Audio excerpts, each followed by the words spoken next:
for that throat clear. Good evening, everyone, and welcome to Hanoi, Vietnam. Many of you have never seen me in fully modern attire, so tonight's medieval sewing party is happening on the road. I am now in transit from South Korea to Barcelona. We're at our second way stop on that journey. The first was Busan, Gimhae, Hong Kong, the airport in Gimhae. Now we're in Hanoi, so we're in Vietnam. I just witnessed a beautiful sunset. Unfortunately, I forgot that in the tropics, the sun sets pretty early, relatively speaking, so you missed it. But it was gorgeous, suffice to say. We are at the SH Premium Lounge, and so I'm going to be doing my medieval sewing party on the road. So no, I'm not wearing medieval clothes, but I'm going to be doing plenty of medieval sewing and crafting, and I'm going to be sharing some of my recent research with you, and also going to be discussing some polemic topics because some discussions have arisen on my Facebook page actually, and I would like to address a couple of the white elephants in the room, plural. So the format, of course, as always, is if you have questions, pop them in the chat and I will answer them. Don't forget to like and subscribe. And if you have questions about anything I'm doing specifically, be sure to ask them. I will try to demonstrate it better. So I've got two projects on for tonight, two projects that are on the road, but I can also show you my progress on my new Burgundian gown, because I'm going to show you the cutout pieces, even though I can't really work on it on the road because reasons, and I'll explain those. So one of the things we're going to be doing is repairs. The eternal life of the reenactor is doing very nice. Some of the repairs I'm going to be doing are on a garment I've already repaired multiple times. In fact, Singapore Airlines would like to invite all passengers on flight the camera's facing this way, kiddo, so it's okay. A sassy young man just tried to bomb my live stream, but he didn't realize the camera's pointing at me, not at him. Thank you. This is my typical quintessential travel attire. You can see this in many of my travel vlogs on my travels with the Contessa channel. This is a modern jawbraiding, the modern, the Korean sort of bolero thing, and then underneath of it is a dress that I got from a White House White House Black House White Market. I forget whatever it is. White House Black Market. About 15 years ago, I got it, and it's one of the few dresses, the only dress I've ever bought for full price, and it was worth it because 15 years after wearing it for hundreds of thousands of miles of travel, it still holds together. So the old adage that if you're poor, things cost more holds true, because I wasn't poor, I spent more money, and I haven't had to buy a dress to replace this yet 15 years later. There it is. So yeah, thank you, movies. Really appreciate that. So the thing first thing on which I'm going to be working is going to be my kamicha, my 15th century kamicha, and I was going to put it on just to have some kind of, at least a medieval layer on, and then I realized I need to repair it. So maybe after I'm done repairing it, I'll put it on. But if you all say you like me dressed this way for this special edition travel medieval sewing party, then I'll just stay this way. So what's happened is that as has happened, some stitches have come out. Just the stitches, no tearing of fabric on the facing, on the inside that holds the pleats in place. So I'm just going to be whip stitching that back into place, putting in some replacement stitches, reinforcement stitches all along the way. And that probably is the result of me washing this in the washing machine and what the spin cycle probably did to it. So, there it is. No problem though. I'll also be checking to see if there are any other seams that in the meanwhile also need reinforcement. I do see a couple of other spots where the stitching has come undone on the turned seam edges on the inside, so we'll be repairing that. And then I've got fingerloop braiding to do. So fingerloop braiding, as it's called modernly, was called lace making in the Middle Ages, and it is why this is the thing that eventually evolved into bobbin lace. And I know it's a really narrow one, so it's not super easy to see, but these are basically the laces that are used for lacing up gowns, for lacing up doublets, for lacing up sleeves, and for knights and other degrees of men-at-arms these laces are how armor was actually held affixed to the body. It was actually laced to the body to arming garments, right? It generally wasn't just strapped on, it was held in place by points. So I'm making a new farseto, a new doublet for my condottiero, as many of you know, and it's going to need a whole plethora of these nasce, they're called in 15th century Italian, or points, as they're called in 15th century in Fingerloop braiding, placemaking. Get through these repairs. So yeah, where is everyone joining in from this evening? Anyone doing anything fun along the way? I have actually had quite a journey. Metal Kitty says hi. Metal Kitty. Metal Kitty. Oh, Metal Kitty. Nice to see you again. Welcome back. We've had quite the journey so far. I awoke at 3 because I don't know about you, but I have what's called FUMP, fear of missing my flight. So that meant I woke at the so charming hour of 3:30, of half past 3 of the clock, and I was unable to return to sleep. I shouldn't even thought it. Why even try? I should have gotten up and been productive. But anyway, we then took our 300 pounds of luggage and walked to the local metro stop, which is about half a mile away. Took the metro to the bus terminal, took the bus down to the airport. And why, you might be asking, do we have so much luggage? Well, I'm about to embark on a 2-week Mediterranean voyage, and we're going to be hitting a lot of really historic spots, ancient to medieval. And after that, I'm going to a 15th century living history event, so I need to have my reenactment goods with me. And as you all know, my gowns take up a lot of space. So in addition to 2 weeks of elegant cruise clothes for the full vintage cruising experience, evening gowns, different every night, different clothes for tea time, different clothes for breakfast, the usual 1920s deal, or first half of the 19th century deal. I also need my medieval stuff, so 200 to 300 pounds of luggage it is. It's a great way to start a day, though, in terms of your total body workout. And then we hopped a Vietnam Air flight to Hanoi, and here we are at Hanoi awaiting our flight to Paris. And then we will connect in Paris at the nightmarish Charles de Gaulle to Barcelona. So that's what we have ahead of us. And I'm finally recovered from that nasty cold flu thing. It wasn't COVID, I tested. That caught me last Saturday night after our medieval cooking party. It was such a great cooking party. I had so much fun with you all. But then at the very end, my tonsils had started hurting and my ears had started aching. And I thought I just talked too much. I'd worn out my voice. No, I woke the next morning feverish. And I have spent the week fighting that off and on and off and on.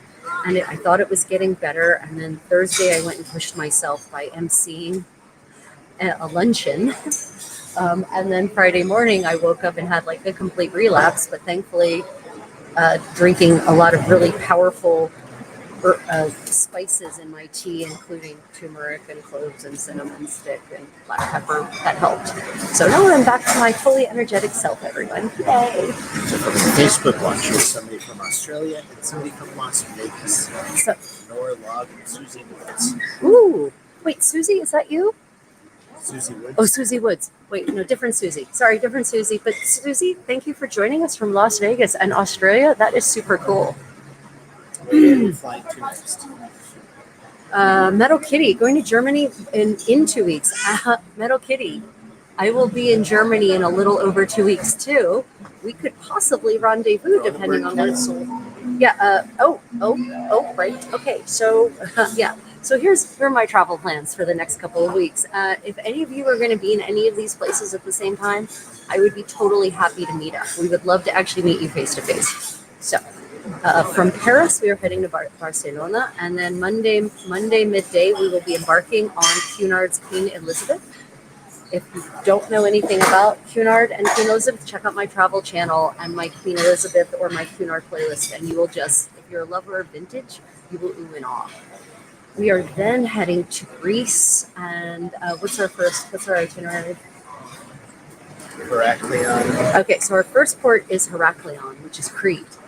There we will be visiting what I call the Arthur Evans Fantasy Minoan Land, the Palace of Knossos, which, if you know anything about Knossos and anything about Arthur Evans, you'll understand what I mean. But we will be live streaming from there and giving you a live stream tour of this ancient Minoan reimagined palace, I will say. Unfortunately, Arthur Evans wasn't quite as bad as Heinrich Schliemann, but he was pretty close in what he did to that particular site that just turned it into something that had nothing to do with what it actually was.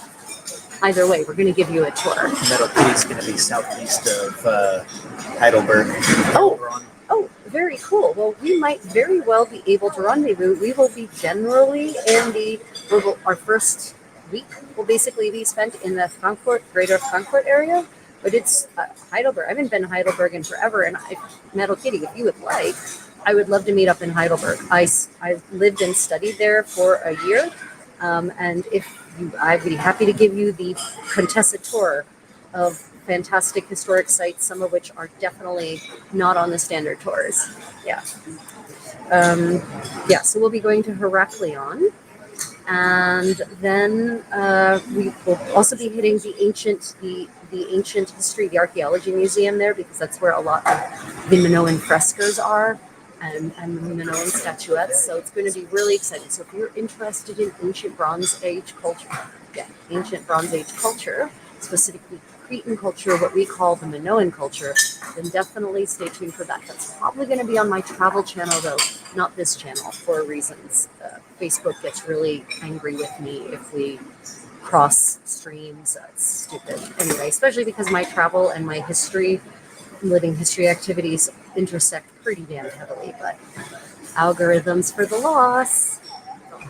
So then after Heraklion, we are headed to, where are we going after? Kujadazi. After Heraklion, we are going to Kujadazi, which, if you don't know where that is the current port city for Ephesus, the famous biblical Ephesus. But even better than just being the biblical Ephesus, it's a Pompeii-like city that was abandoned because of a natural disaster, an earthquake, and also because the harbor silted up. And it basically just got swallowed by the earth, more or less whole. Not quite as whole as Pompeii, but pretty close. And it's now been excavated and is continuing to be excavated. And so you can go walk around this ancient Roman city, this ancient Roman Greek-speaking city, and it feels in many ways like you step back in time. And so we will be going there, and we will absolutely be live streaming from there for certain. They've excavated what they call the terrace houses, and these were the homes of the aristocrats of the city, and they are stunning. The mosaics they uncovered there, wow, just wow. After Kujadazi, we're going where, Handsewing? All right, so we're Istanbul. Yeah. After that, we're going to Istanbul. Now, I'm a little sour about Istanbul, and actually, I'm going to bet you Ephesus has a crazy. We might look at the entry fee for Ephesus now. I bet it's insane. So, Turkey, for those who don't know, is Takeda zone. It's in the midst of an economic disaster thanks to Erdogan's bullshit strong arm, strongman nonsense. And the lira is in free fall, and to compensate for that, they're trying to get foreign currency in of any kind, really, but especially dollars and euros. And they have jacked up the prices of all of the sites to an absurd degree, especially considering the cost of living in Turkey. So, for example, I wanted to go to Topkapi Palace. When I was in Topkapi Palace 10 years ago, it was $10 to get in. It's now $57 to get in. That doesn't come with anything. That doesn't come with a food experience. That doesn't come with a guided tour. That comes with nothing. That's just the cost of setting your foot on the grounds. And I'm sorry, but not even Stirling Castle in Scotland costs that much. So, yeah, I am not particularly excited about being extorted. Oh, by the way, of course, Turkish residents don't pay anything like that. I'm not terribly excited about being extorted like that for that site, and all of the sites now in Istanbul cost that much. Galatea Tower is $30. Euro. The Euro. euros, 30 euros.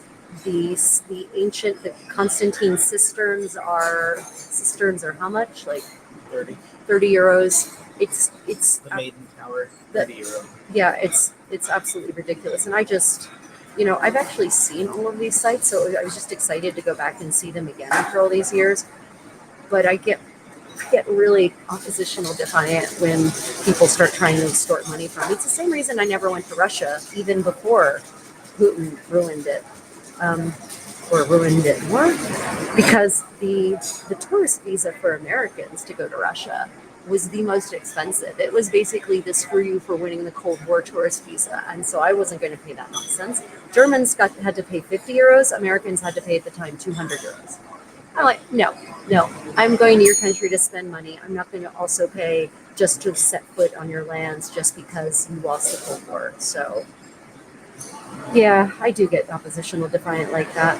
Thankfully, there's plenty of other things that aren't extortionately priced to do and see in Istanbul. So we'll be doing live walking tours of Istanbul through the old city, through the old quarter. I have already sussed out a couple of cafes that are reported to be that have reviews from Turkish people, and that are purported to be a really fantastic, old school, authentic Turkish coffee experience. We'll be walking around, of course, the bazaars. Now, granted, the Grand Bazaar is nothing but a tourist trap, but it still has a really cool feel to it. So we'll be around that. But yeah, if I had really, Takeda, hello, nice to see you. Yeah, it really does suck that they've raised prices that much. But apparently it hasn't deterred people from actually going because they're still going. So, my suspicion is it's probably a lot of Asian tour groups that are still paying those absurd prices. Oh, and what was the thing you looked up, Handsome? The tour groups, right? So beware, if you book a private tour in Istanbul, the price of the tour is not going to include the cost of entry. Make sure. Yeah, make certain that the price of your tour includes the cost of entry, admission, because the tours we found, they were, how much was it a person? It was $600 for 6 people or something like that, or up to 6 people. Right. It was 300. $300 for up to 6 people. So if you had 1 person or 6 people, didn't matter. $300. But in the fine print, it said does not include admission to the sites. Those sites included Topkapi Palace, Galatea Tower, the Hagia Sophia, the cisterns. Yeah, the cisterns. All of which would add up to $200 more per person. So if you are traveling to Turkey or anywhere for that matter, make sure that your historic tour includes the cost includes the admission for the sites, or it's priced low enough that it's okay if you pay your own way. Yeah. So yeah, it's that's the plans for Istanbul, and unfortunately, I only found out about this price site too recently. I had the brilliant idea to try to reach out to the curator of the Topkapi Palace Museum and actually get a tour, see if I could arrange a behind-the-scenes tour of their historic Turkish garments, because they have a bunch of Turkish garments from the 15th and 16th centuries. Royal garments, obviously, but still. But we have been unable to locate any contact information for such a person. So if you, dear viewer, or my fellow community members, have any contacts in the curatorial department of Topkapi Palace, do let me know. Put me in contact with them, because I would dearly love to go and actually talk with them about their historic garments. As a side benefit, it might be that we also can get into Topkapi Palace for free, but I'm really just more interested in the historic garments. But we've been unable to locate any contact information. The websites, I'll be honest, for these Turkish sites are really lacking, shall we say. Not been kept up to date. They've not been kept up to date, and it's a reflection of the degradation under Erdogan. Okay, so I have finished that repair. all locked back in place. Now to look onward for other areas where seams may have popped or need repair. Let me see. Takeda says, I would have less problem paying more to local guides for their services since the direct benefit to the people, but not the administration. Yeah, exactly. But which is why I thought it was really, really cheeky that, these tour guides are like, well, yeah, here's our price for showing you around, but you still have to pay to get in. And I know why they said that, because it's so unstable. The government is so damned unstable. I bet the prices are so unstable that they're jacking them up pretty consistently. And the tour guides don't want to be left holding a bag. Oh, and the lira keeps dropping. So, 10 years ago, the last time I was there, 2012. No, yeah, 2012. No, that wasn't the last time I was there. When I was there in 2012, the lira was 2 to 1, basically. 2 lira equaled $1. What's the exchange rate now, Hanson? It's like 200 to 1 or something like that. Yeah, I think it's like 200 to 1. US dollars, roughly euros. There's not very much. There's not a very big difference between the euro and the dollar anymore. Like there was when I was earning euros. Man, back when I was earning euros, going to America was like going to a place where everything was on sale.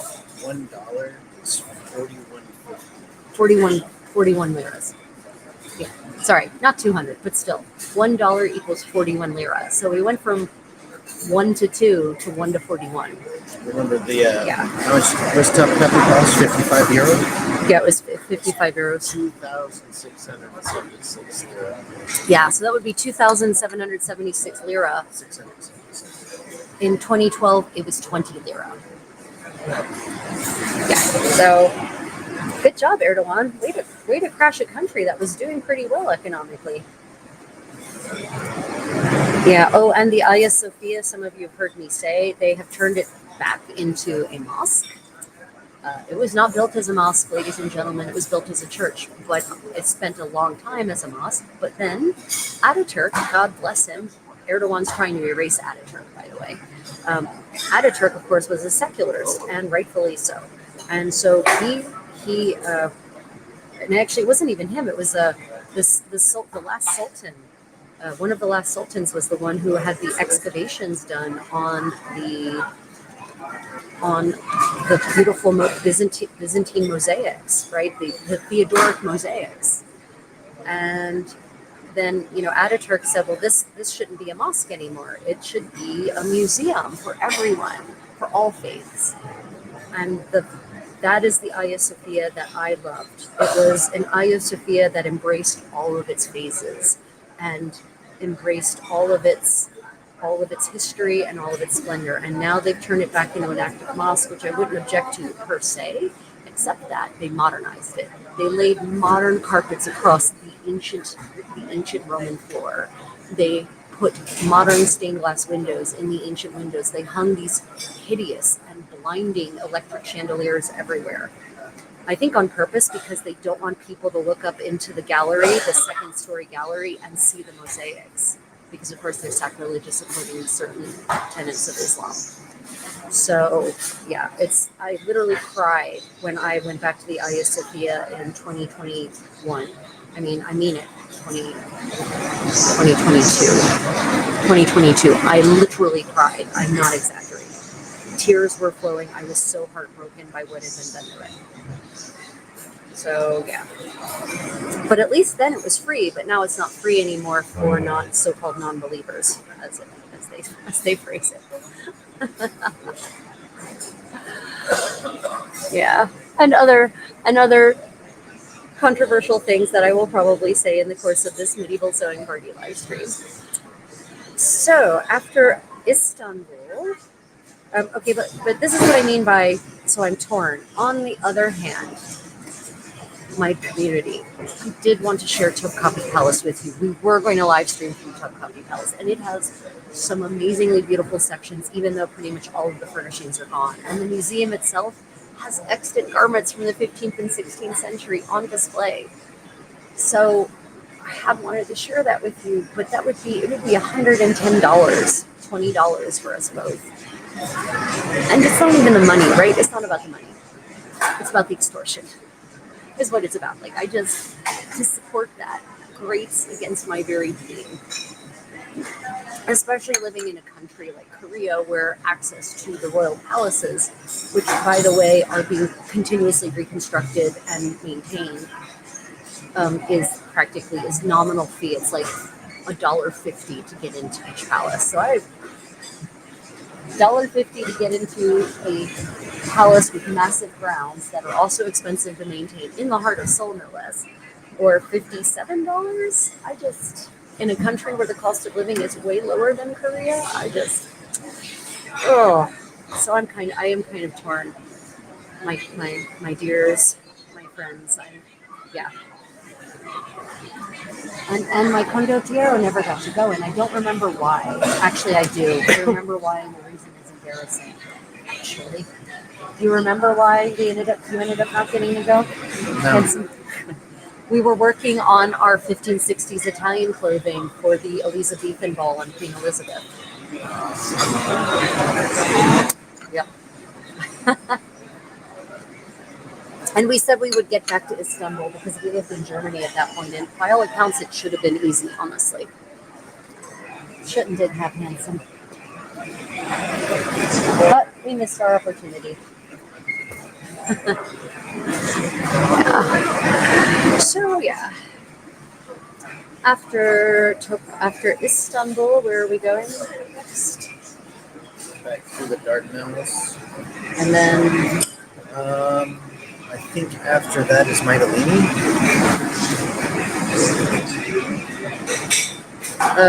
Mytilene's Olympia, right? Or maybe it's Olympia. Well, after Istanbul, we're actually heading to Greece. So somewhere in there, we'll be getting to Athens, and we will be going back to Mykonos. Where? Oh, Mykonos. Right. So We're going. Delos is that. Oh yeah, we're going to Mykonos after Istanbul, and we'll be going to Delos, which, for those who don't know, was one of the famous oracles, right? And so ancient oracles, and so we will be going out. I have actually never been out to Delos, even though I've been to Mykonos 4 times. The key to Mykonos and getting out to Delos, especially if you're on a cruise, is that you have to get off the boat early enough to actually catch the ferry in a timely fashion to get to Delos, and then come back with the ferry and then get back to your cruise ship, right? And for some reason on cruises, I just don't feel like busting my ass to get out early because I don't want to rush and be stressed. So yeah, but this time we'll push to get off the boat early enough to catch the ferry and get over and see the Delos. I want to go too. My condottiero really wants to go. So we will be trying, as long as we have decent internet. We actually paid extra to get 50 gigs of high-speed data so that we can live stream from these historic sites. Right. So we will be live streaming from Delos as well. And I have my ancient Greek clothing with me. So I will be in the sites where it's appropriate. I will be going ancient Greek. I meant to bring I have 18th century Turkish clothing, Ottoman clothing, and I meant to bring it, and I didn't. Damn. Oh well. So much for that. Let's see. After Delos, we will be heading to, and I think the last time the Delosian oracle spoke was in like the 3rd or 4th century AD. But we'll figure that out when we get there. I'll make sure to do some pre-reading so I can share good information with you all. After Delos, where are we headed? Yes. Oh, Athens. So after Mykonos, we are headed to Athens. We do plan on going back to the Acropolis. The last time we were there, we went to Philippopoul Hill, which is the hill right next to the Acropolis, so we could get that iconic picture of the Acropolis at eye level. And we were mugged. It was so exciting. Attempted mugging. Sorry. It wasn't attempted mugging, but it was the most friendly mugging you can possibly imagine. So we were walking. It was really pathetic. It really was. So we were walking up the hill, as you do, to get to the top of the hill. And my condottiero noticed that we were being paced on a parallel trail. He's paranoid. He's a soldier. I'm not paranoid. He is. Good combination. He's the paranoid one. I'm the not paranoid one. It balances out. Anyway, this gentleman crossed in ahead of us and then came back down from above, walked past my condottiero. I was behind him because he had put me behind him at this point. He grabbed my arm. No, he tried to grab your tablet first, and then when that fell, Right. because you wouldn't let go. He grabbed my arm and he pulled out this tiny, tiny little knife. Like it was 2.5 inches long, the blade. It was tiny. And he said in the most charming broken English I've ever heard, "Give me your money, please." And I was wearing a very nice new dress, vintage or 1920s style gown, silk. I just bought it. It was making its debut in the world. And this was all literally in a flash of a moment. These are the thoughts going through my head. I looked at his hand on my arm. I looked at the knife. I looked at my dress. And literally, I thought to myself, that blade can't really do much damage to me, but it can hurt this dress. I will heal. My skin will knit itself back together. This dress will not. And so I said, nope, ripped my arm out of his hand, and I ran. And you all might not know this about me, but I'm super athletic. And I sprinted off.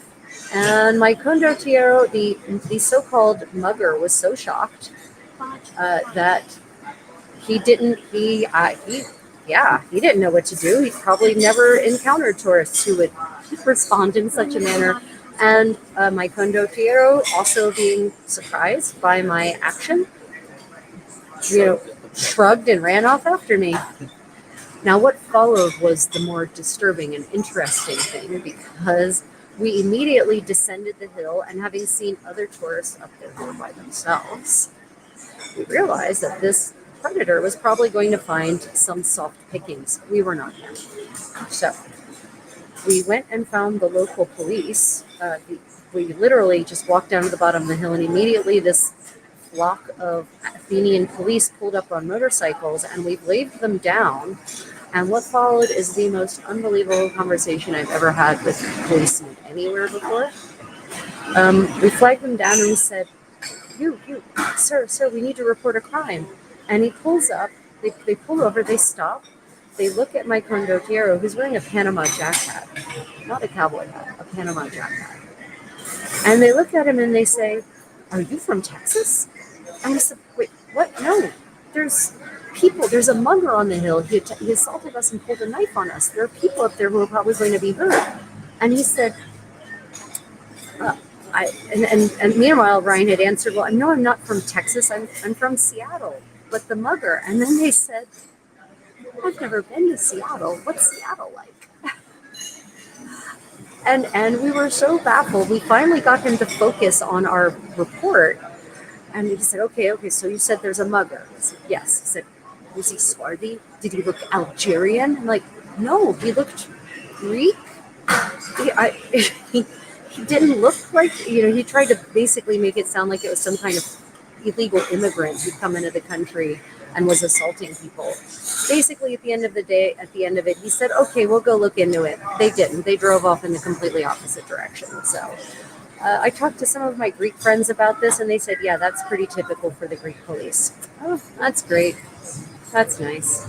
So, yeah. Don't count on assistance from the Greek police if you're in Greece. If you get it, great. Just don't count on it. Yeah. So, Handsome, I think I have a lag on the comments. Are there any comments or questions coming in? So that was our experience in Athens. That was our experience in Athens with the police. So do be aware that Greece is not a safe place. There, at least Athens at any rate. There are muggers, and probably some of them are actually good at their job. So just, be aware. If you're ever traveling, situational awareness is super key. It really is. But also, that knife was so laughable. It really was. And I'm not bragging. I'm really not bragging. It was, yeah. I think, and honestly, in my mind's eye, it looked like that blade had been like duct taped onto a wooden shaft. It didn't even look like it was a real knife. Anyway, so in Athens, we will be going to the Acropolis. I don't know if we're going to try for Philippopou Hill again. Depends on what we have time for. There's lots to see. There's the last time we were there in 2012. There was or 2013 was the last time actually. The new Acropolis Museum had opened, and we did go and see it then. We might go back to it again. There's just so much to do there. And the neighborhood around the Acropolis is really fascinating with the tiny winding streets. There's a reason it's a tourist trap. We looked into going to, there's a museum of Byzantine and Christian history, but it seems to mostly be Christian history and less on the Byzantine side. And then there's a museum to Greek costumes, but it's apparently closed. So yeah, we really were. If you have alternative, there's medieval history stuff in Athens of which you're aware that I haven't mentioned, let me know, because I just haven't found anything. Oh, Takeda, it's okay. You don't have to. No, please. If you're driving, please don't comment. I beg you. I just know I appreciate you chiming in just to let me know you're still there. But if any of you are driving, please don't comment.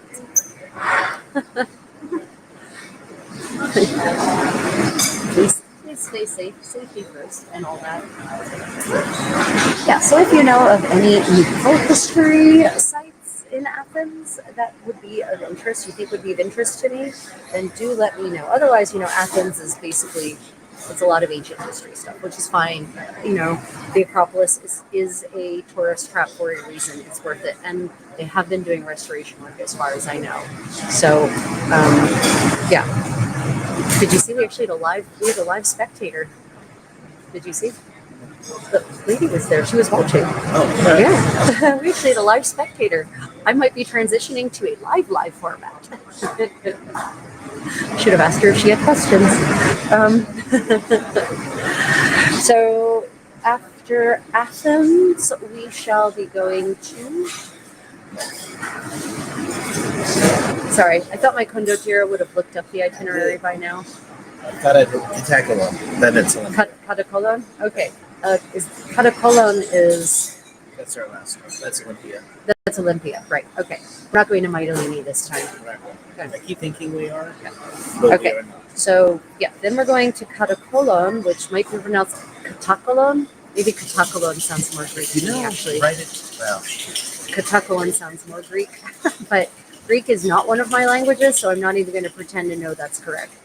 But that is basically the port for Olympia, the ancient site of the original Olympics.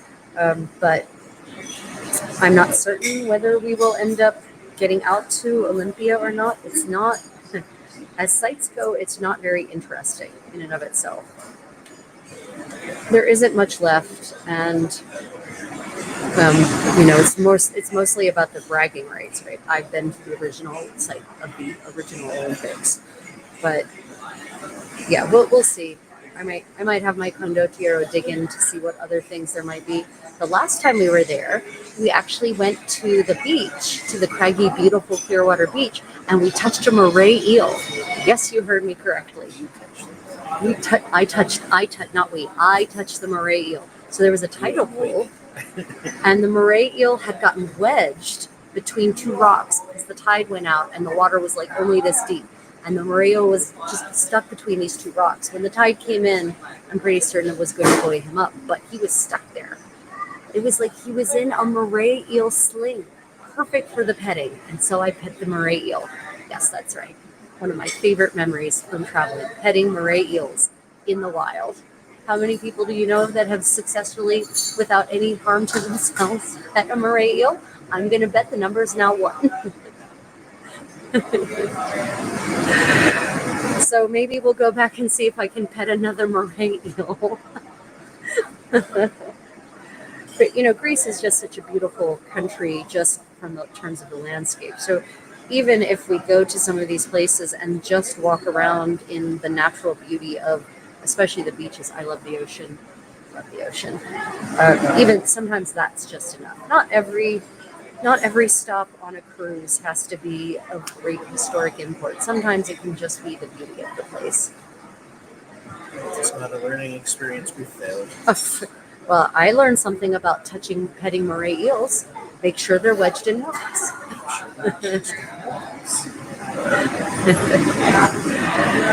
Oh, goodness. So let's see. Other controversial topics that have come up. Okay, so you'll notice I'm not wearing glasses now, but I was wearing glasses in a video I posted from one of my earlier medieval sewing party live streams from about 2 months ago. Or actually, no, maybe 6 weeks ago at this point, or a month ago.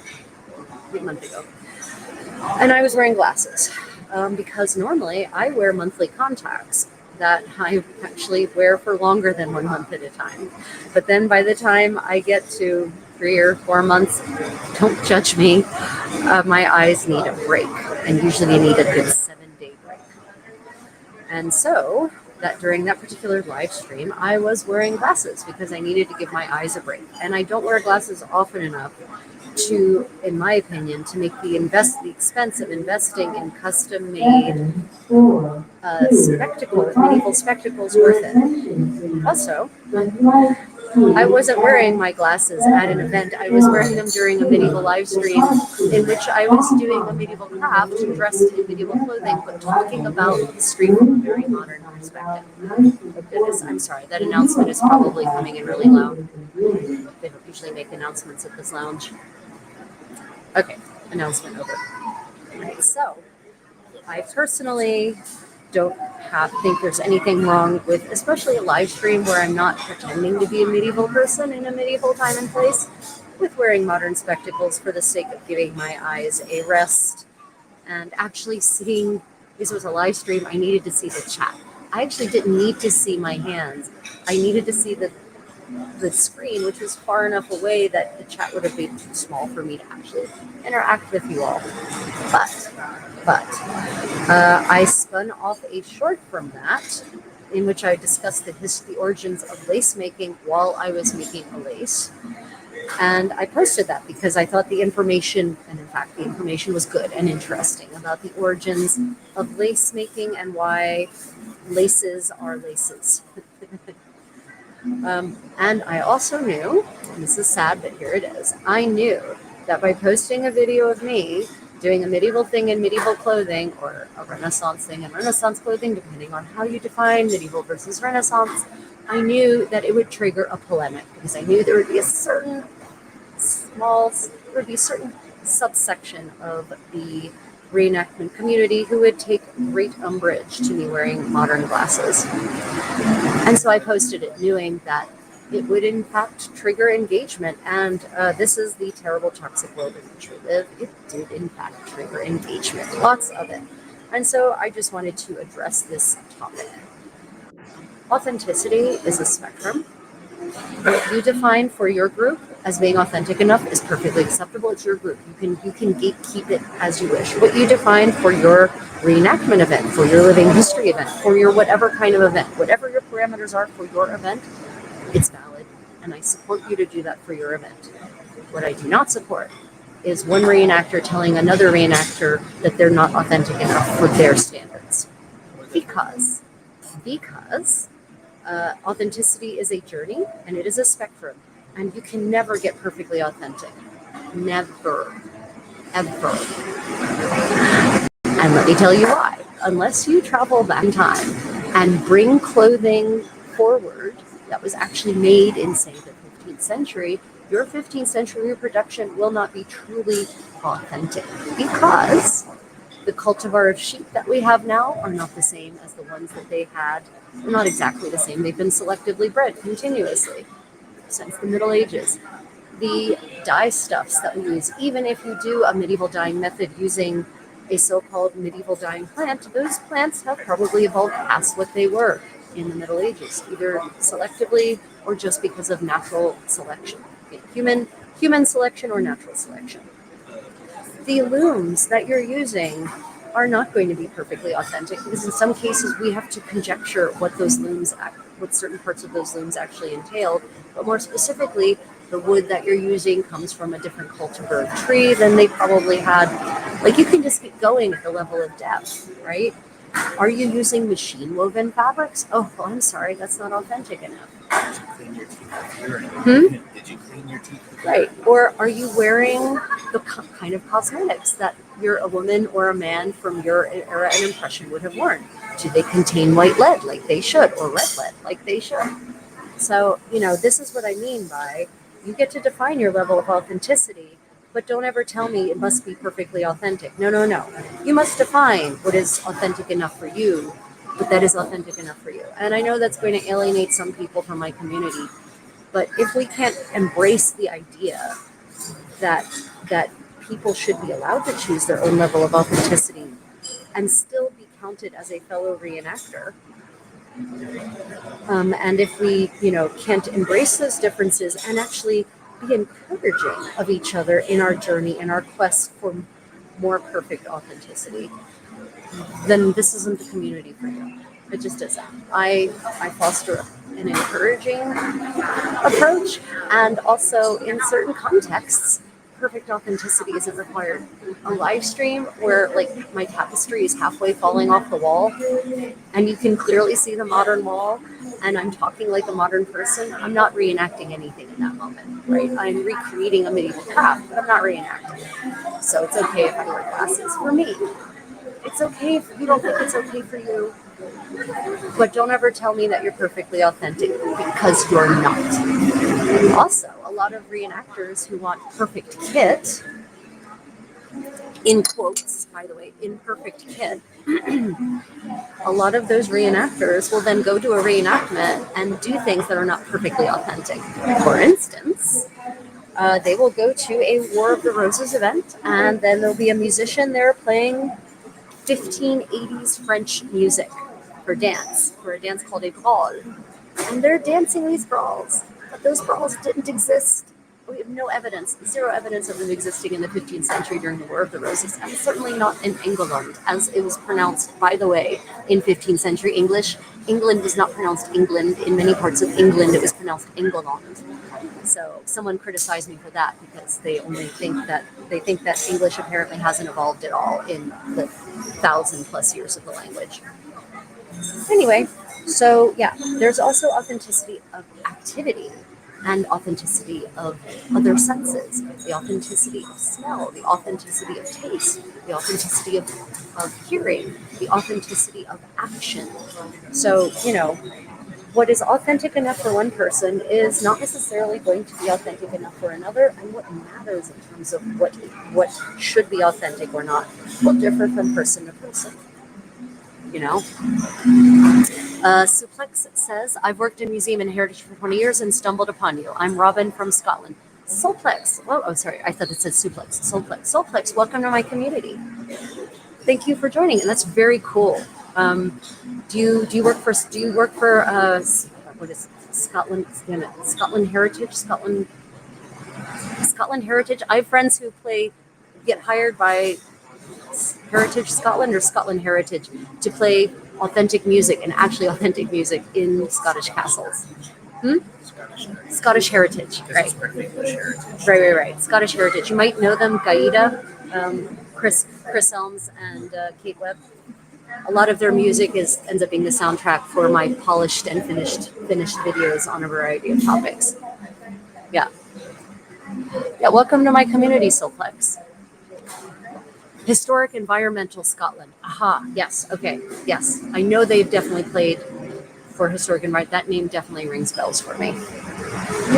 Takeda says, I often wear linen garments that should be wool because I'm not in Europe and it gets hot. Yeah, humidity is a problem in a lot of places where it wasn't, in other parts of the world where it wasn't necessarily a problem in Europe. Heat and humidity, rather, as a combination.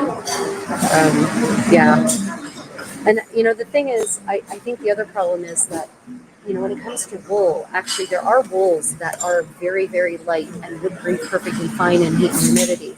But I think a lot of people imagine that your wool has to be blanket wool for it to be medieval, which is also not true. So yeah. So yeah, my stance on authenticity is you choose for you. You choose for your group, you choose for your event, and that is acceptable. And we're also allowed to disagree respectfully, and that's fine. But what we should not do is judge each other in either direction, right? We shouldn't judge each other in either direction. The super authentic people shouldn't be judging the people for whom authenticity of kit is less important, and vice versa, right? There's a snobbery that goes both ways, and I really wish we could just dispose of that snobbery altogether. And the reality is that when I am in full 15th century mode, when I am the Contessa, and I happen to encounter, I lost my thread, I happen to encounter someone who is wearing very obviously. You were talking about authenticity. Wrong thread. Oh my God. Okay. Anyway, sorry. My condottiero is over here saying silly things. When I'm in full 15th century mode, and I am full on the Contessa, and I happen to encounter someone's who are dressed in a manner that would be not something I would have encountered in the 1470s. Then I don't look at them from my 15th century perspective and say, oh, that's not period. It's inauthentic. No. From the 15th century perspective, that's exotic. That's strange. That's different. You could say it's unappealing if the aesthetic is unappealing, or I could say it's very pretty, but I wouldn't wear it myself, right? But that's how a 15th century person would look at it. So there's also authenticity of interactions, which for many reenactors is not important at all, right? But for others, it's very important. For example, living history interpreters, they focus on not just the kit, but the authenticity of interactions. Whereas for other reenactors, they call that role playing. And so, there's these different ways in which one can be an authentic reenactor. And it doesn't all just tie back to how you look, is what I'm coming at. Yeah. I enjoy your videos. Glad you do them. Glasses or no glasses. Thank you, Tanya. One of your people. Thank you, Tanya. Appreciate it. Elizabeth. Hi, Elizabeth. I'm in Hanoi, Vietnam, in case anyone's wondering. We're in transit. I'm in transit from Korea to Barcelona. We're now at our Hanoi stop, and then we're flying to Paris in a bunch of hours, in about 4.5 hours. And then we're connecting at the Nightmare Charles de Gaulle to Barcelona. So yeah, we're about to head off. And then in Barcelona, I do plan on doing some live streaming in the Gothic Quarter. I brought, of course, my full 1470s Burgundian kit. And we do know that Burgundian fashions were to be seen in places like Barcelona in the 15th century. So I will be meandering about in the early morning hours, and my condottiero and I will be doing some dancing, hopefully, actually in the Gothic Quarter in those early mornings and wee hours, and we will be live streaming that for certain. So we will be doing an in-garb tour of the walking about in the Gothic Quarter. So I'm very excited for that. And my condottiero did bring his lute. So we're definitely going to be doing some live lute streaming, like live lute music streaming from various historic sites. Yeah.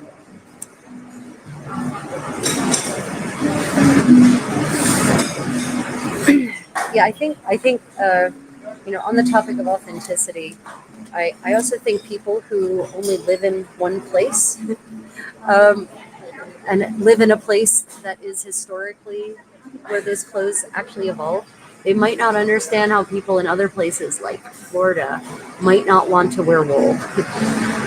Yeah. Tea with Tash. Lovely to see you, Tash. Thank you for joining us. Yeah, Elizabeth, I will be in your time zone, but I'll probably be waking up stupidly early. Although it'll be early Monday morning, so maybe you'll be awake and you can tune in. We'll see. We'll see how early it is. Spain. If you want to get out before the tourists are there, you do have to get up early. The Spanish don't get up early, but the tourists do. So I'm just working on repairs on my second half of the 15th century Italian camicia. It is, as you all know, when you're a reenactor, when you actually live in your clothes the way I do, threads wear out, stitches break, and you just have to go through and do little repairs here and there. Once I get through these repairs, which I keep thinking I'm going to do, and then I find more stitches that have worn out. But once I get through the repairs, I will be moving on to some finger loop braiding, or as it was called in 15th century English, lace making. Lace making. So, yeah, Elizabeth, you just missed my diatribe on the spectrum of authenticity, and how everyone should get to choose their level and no one should get to judge them, or no one should judge them for choosing a different level of authenticity. You know, I was also thinking in terms of authenticity for reenactors, you know, if you're a linguist like I am, language matters a lot. And so, especially for paleolinguists, linguists who specialize in ancient and or languages that are no longer spoken, you know, experts in medieval French, for instance, for them, it could very well be that seeing people wearing perfectly authentic 15th century French kit, but speaking modern English would be jarring and would make the whole thing seem inauthentic and unacceptable for what matters for them in terms of authenticity. You know, nothing jars me more than hearing music that's inappropriate for any given era. That's why I can't watch Bridgerton. No, and that's not true. I have watched Bridgerton. I've watched all of it because it was a bit of a train wreck. I just enjoyed mocking the clothing and makeup and the music so much. But you know, I'm sorry. You can, no matter how much you play a Spice Girls song on a cello, it's still a Spice Girls song on the cello. It still does not sound like Regency era music, and it completely ruins it for me. You know, dancing, watching those, you know, the Bridgerton people dance modern waltzes. Like the waltz was a brand new baby dance in the Regency era and had not really reached the English ballroom at all, and would have been regarded with all sorts of horror, skepticism, and no one would have known how to do it yet. So, yeah. Tash, Tash says, what are you doing? In case I don't remember if I answered it. I am repairing my 1480s camicia or my sort of second half of the 15th century Florentine camicia, because various stitches have, you know, worn away and come undone since I made this a couple of years ago. And so it's the repair game, you know. In terms of new projects I have on, I brought with me to finish up, hopefully in time for the reenactment event I have in a month, or living history event I have in a month. I will be working on my new so-called Burgundian gown, Franco-Burgundian gown in that beautiful, I have this gorgeous, super silky black wool doeskin wool. It is, oh my God. It's the same wool that I posted about yesterday that my little Navi, my little tabby cat, ran over with her litter-covered paws. Yeah, that one. Anyway, I'm hoping to have that finished in time for the event. And I brought with me the pieces for my new, not a hennin, what would have been called an atour or an ouatur in French, or a turret or a mitre in English. So I will hopefully also be finishing that in time for this event. So yeah, lots of new things.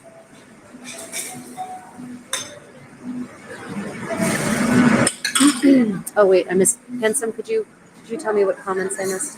I think I missed some comments about something. I saw something about pineapples. It's the status of wealth. It was the signifier of wealth. What was? Pineapple. Oh. That was from cats. All right. But I don't think, I think pineapples weren't introduced in Europe until the 17th century. That's what she said. 1600 or 1700. I didn't see the comment at all. I just saw the word pineapple flash by. Yeah. Yeah, it's funny what counts as status. You know, these days pineapple are literally like the cheap fruit in most places. It's the fruit you will find on every fruit platter. no matter on every airline, you will always have a piece of pineapple. Naughty cats are historically accurate. They are indeed. They are indeed. So how do you all feel about authenticity in reenactment, in living history? Do I think the problem I have with someone saying it must look perfectly authentic is that that's too vague.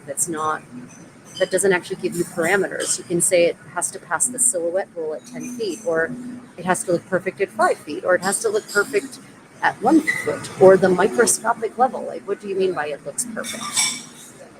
So, that's why I like reenactment events like the Battle of Hastings that actually provides like hard lines. Like they give you a color wheel. They tell you these are the fabrics you're allowed to use. They give you good guidance, and they're allowed to do that because that's their event. But it's not nebulous. Personally, I prefer to take the 15th century approach to so-called inauthenticity, and just view it as something that's exotic and strange and maybe not to my aesthetic.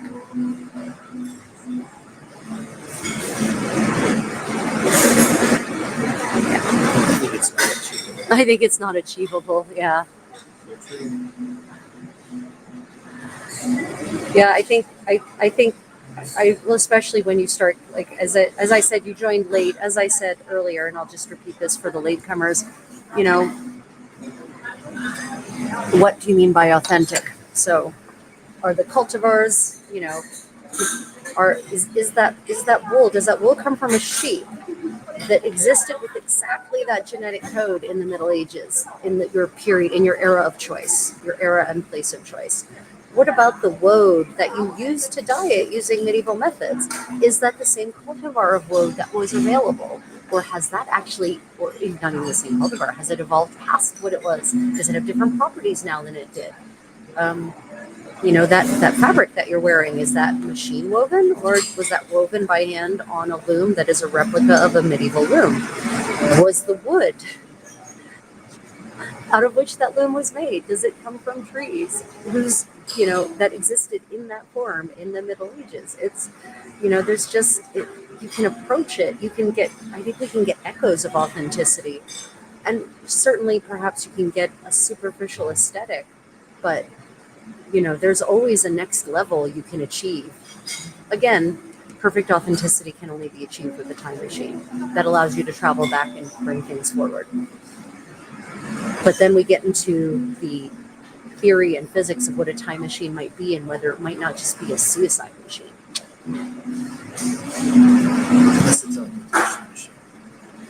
Is your needle the same type of needle used at the time? Yeah, we can go on and on, right? Yeah, exactly, Tash. By the way, now you don't have to answer if you don't want because of anonymity, but Tash, is that short for Tasha? Like Tosh? Should I be saying Tosh instead of Tash? English is such a lazy language when it comes to vowels, or Natasha, or some other name. Erin says, in the SC or New Zealand, we used your best attempt at pre-1600s. We are forgiving for those that are clearly trying. I love thrift shopping for my feast kit and fabrics on a budget. And then Villa says, it's like silk. Silkworms are so much bigger, making longer silk thread. We cannot recreate some silk garments anymore. Yeah, we can, exactly. And to a textile specialist might recognize that and the differences. They would actually be able to use with their eyes, possibly actually see the difference between the historic textiles they have studied versus these so-called replicas or reproductions. So yeah, I think maybe we need to give a little more grace about authenticity when it comes to others. Be as strict as you want with yourself, right? Like, I'm my own worst critic, and the expectations I have of my own self are not what I expect of other people. I also get a little. I tend to take arms when I feel like disadvantaged communities are being persecuted or attacked, and by that I mean people who have real physical limitations. and I hate to use the word disability because that can sound judgmental, and there's a non-consensus among the community of people who are other abled, whether we should say disabled or other abled or differently abled or nothing at all. But let's say someone has a visual impairment. They're like, I have a friend who's got like 250/20 vision.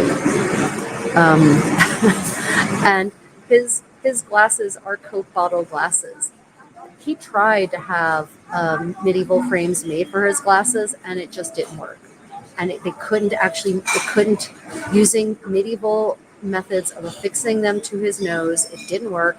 Using straps around his head, he couldn't actually get them to sit at exactly the right place for any length of time.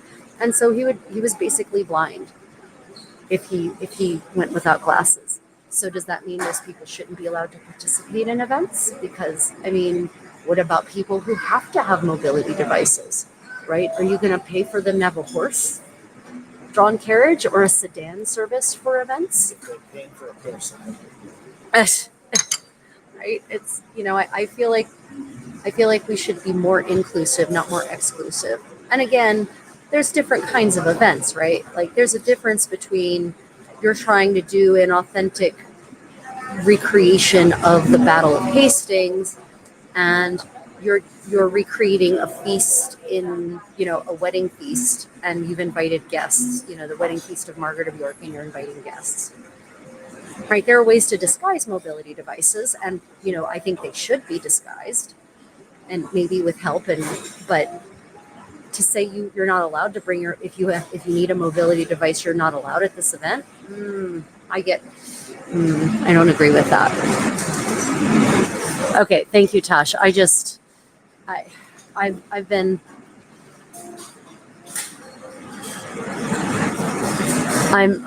Thank you for letting me know, Villa and Tash. I've been hearing so many different things from so many different people, and I want to be respectful. And I don't. My grandmother was disabled, and she would have told you she was. She had polio as a little girl, and she had a very twisted spine. And then when I was about 9, her right leg shattered for no reason. She just had osteoporosis. Her right leg shattered into like 30 pieces, her shin bone, and they had to pin it back together. You're probably going to be shocked when I tell you she needed to walk with a quad cane for the rest of her life, which combined with her polio scoliosis, definitely contributed to a disability. She could no longer go up flights of stairs. She could go up a couple, but not flights. And so she definitely referred to herself as, actually, she called herself handicapped. And that was back in the 80s. So yeah. I try to be respectful and use the terminology that the community would like me to use. I have no problem modifying my speech. It hurts me nothing, and it makes other people in other communities feel comfortable and appreciated and seen. So, yeah.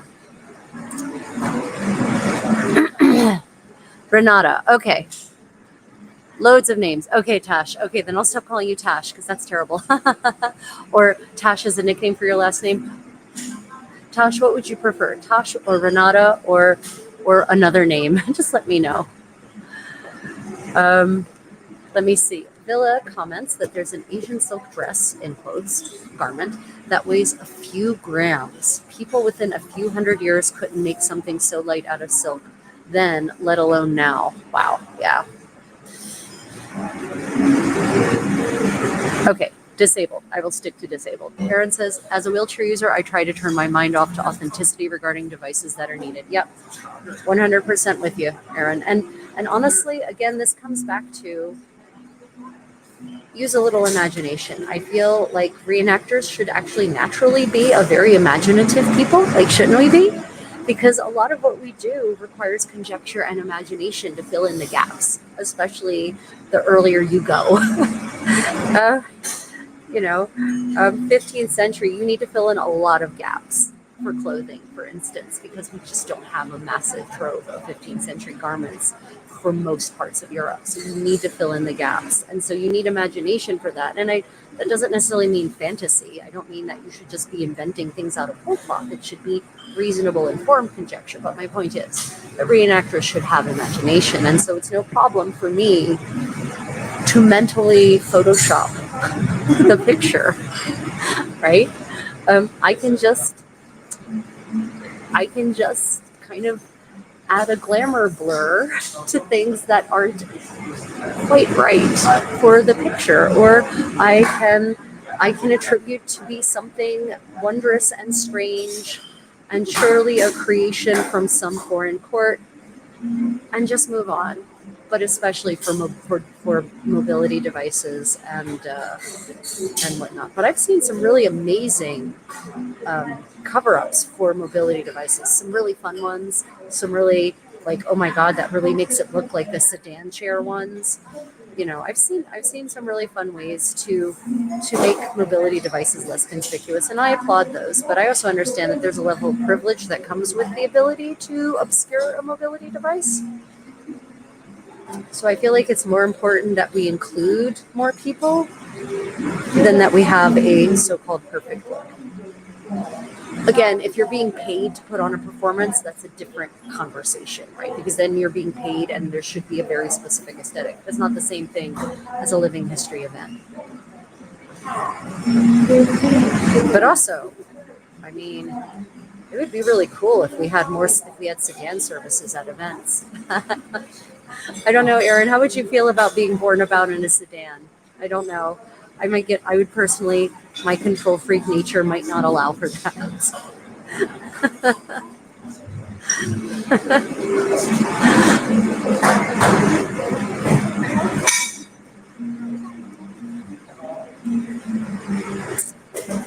Oh goodness, I've missed a bunch of stuff. Okay, so question from Swanplus. Am I on the cruise? Not yet. I am actually in Hanoi.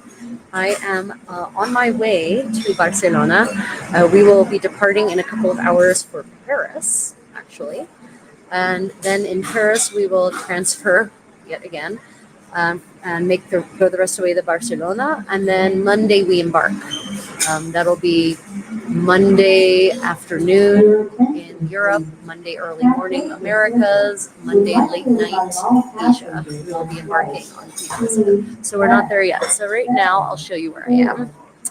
I'm at what's called a priority pass lounge. So this is a so-called premium lounge here at Hanoi. It's a very nice space. And there's the condottiero slouching the way I hate it when he does. He knows I hate it so much.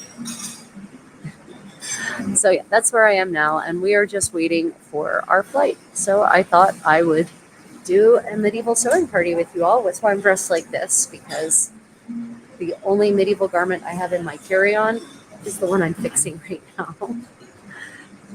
Also, even I am not cheeky enough to wear just a camicia in public.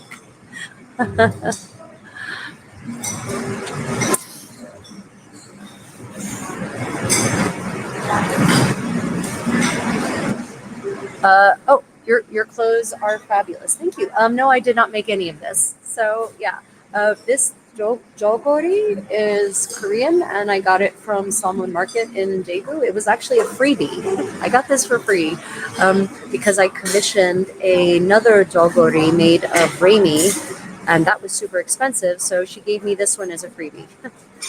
It was already ready made. It was part of her rental stock, and she just gave it to me. So, and then this dress I bought at White House Black Market 15 years ago. It's the only dress I've ever bought not on the sale rack. But honestly, it was worth it because it's hundreds of thousands of miles literally later, and it's still going. It has pockets. Oh, and it's a big girl dress. Look, pockets.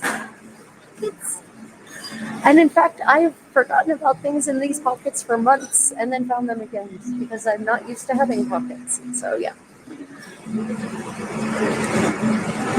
Yeah, when did assistive technology start?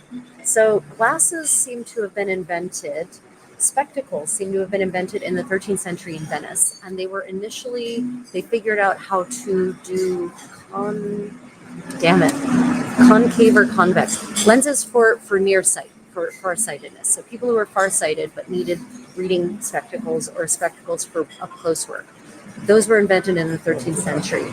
Then the earliest documentable spectacles for nearsightedness is the end of the 15th century, also in Italy. So that's the advent of at least in the West, and I don't think the East developed them before that. So I say I don't think, but I could be wrong about that. But you don't see corrective lenses in Korea until the end of the 19th century. So that leads me to believe that probably China didn't have them either, because what China had, Korea got, basically, because Korea was a client kingdom for most of its history, of most of China's history. As for assistance, so there were, throughout history, there have been sedan chairs and palanquins, which obviously that's only going to help the wealthy. For other people, you see in medieval depictions of disabled individuals, you see all manner of canes and crutches, and even some walkers. Like babies have walkers, actually, interestingly, to help them learn how to walk. The spinal cage. Oh, yeah, to correct scoliosis. Okay, so scoliosis sufferers, brace yourself. So the earliest depiction of a so-called corset that I've seen in the West is not a fashion garment. It's dated to, I think, the 1520s, and it is a cage back brace, and it was for a girl, a little girl, they think. It's small, it's really small. And it was specifically to correct her scoliosis. And it's an iron, it's flat stock iron. It's beautiful, but it's flat stock iron, and it would have been worn right over her camicia. And it would have definitely corrected her scoliosis, but damn. Iron-handed knife. Oh, and they do have prosthetics. We've got prosthetics dating back to the ancient world. Like, prosthetics have been around for a really, really long time. So yeah, you've got canes, you've got prosthetics, and then you've got sedan chairs, that are borne by people. And the sedan chairs seem to span east to west. It's early evidence of that kind of thing. But in terms of wheelchairs, like the earliest, I'm thinking 18th century, late 17th, 18th century for wheelchairs. And I don't know why it took that long for people to figure out that they could add wheels to a chair. It seems like it should be intuitive. But if you think about the kinds of spaces that people inhabited, multi-story for those who could afford a wheelchair, for instance, multi-story buildings with stairwells, these narrow winding stairwells throughout, the Middle Ages, that would have been terrible. Wheelchairs wouldn't have been useful. You would have had to have a wheelchair on every single floor, basically. So I think probably for the wealthy, it was just getting carried around when they needed to, or using a cane to get from point A to point B. But then there's also, and this is perhaps the darker side, the question of how many people would have survived with certain conditions that lead to needing a mobility device. It's kind of the darker side of pre-modern medicine. It depends on what would have led to the disability, right? Obviously, people losing a limb in battle, they were just as likely to die of sepsis as they were to survive. So, there was certainly a lower chance of having, in the Middle Ages, of having disabled veterans, for instance. Most knights didn't die on the battlefield. They died of their wounds days or weeks later. When they died, if they were going to die in battle, it wasn't actually on the field. They died of sepsis days or weeks later. So, unfortunately, with attrition rates like that, you just probably don't get as much disability as what I've read. One of the benefits of modern medicine is that, people survive infancy and childhood with conditions that normally may have taken them out entirely before they even reached adulthood.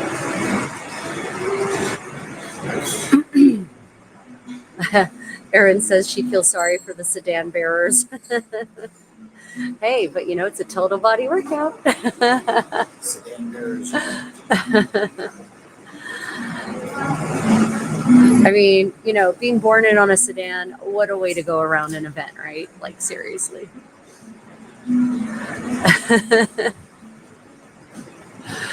Yeah, so actually a bunch of my dresses, talking about pockets, back to the topic of pockets, a bunch of my dresses now have pockets. My sundresses especially, I love it. Pockets seem to be back in fashion for women. Oh goodness, okay. Oh, I've fallen so far behind. I am so sorry. You seem to be keeping them fairly good. Oh, I am? Okay, good. Okay. Yeah, that scoliosis brace that I mentioned, it's pretty. I think if you look up like earliest corset, you might find a picture of it. There's a black and white picture of it, and I think it's in the Chicago Institute of Art. I've seen it in person I've seen one in person at the Chicago Institute of Art. It was scary. Freak shows were a lifeline for a lot of people as it meant they got a job. Yep. Now it's demonized by normal people who don't get it. Yeah, Villa, it is. Yeah, I agree. And, for me, it's all about consent, right? It's about consent. So if you're, and I'm going to say this in quotes, if your freaks are able to fully understand what it, consent to being part of a show and they're getting paid, I'm all for it. My only objection is when people are taken advantage of, especially if part of their disability is a mental disability and they can't necessarily actually give consent and they're being abused and not being paid properly, right? But as long as as long as people are being remunerated and being treated well, then yeah, no, you're right. Getting rid of the freak shows. So-called freak shows, that word makes me a little queasy too, but getting rid of the so-called freak shows put an entire population out of work. You're right, of course. Yep. Have I ever made a kipao? I have not, and I'm probably saying that wrong. Jipao, because that's that Chinese Q, right? I have not. Aaron says, I would not have survived back then. I'm darn grateful for modern medicine. Yeah, I think a lot of people often ask me how did disabled individuals get around, and my answer is often there weren't as many, they didn't have to, it wasn't as much of an issue. ... And I hate that answer, but it's true.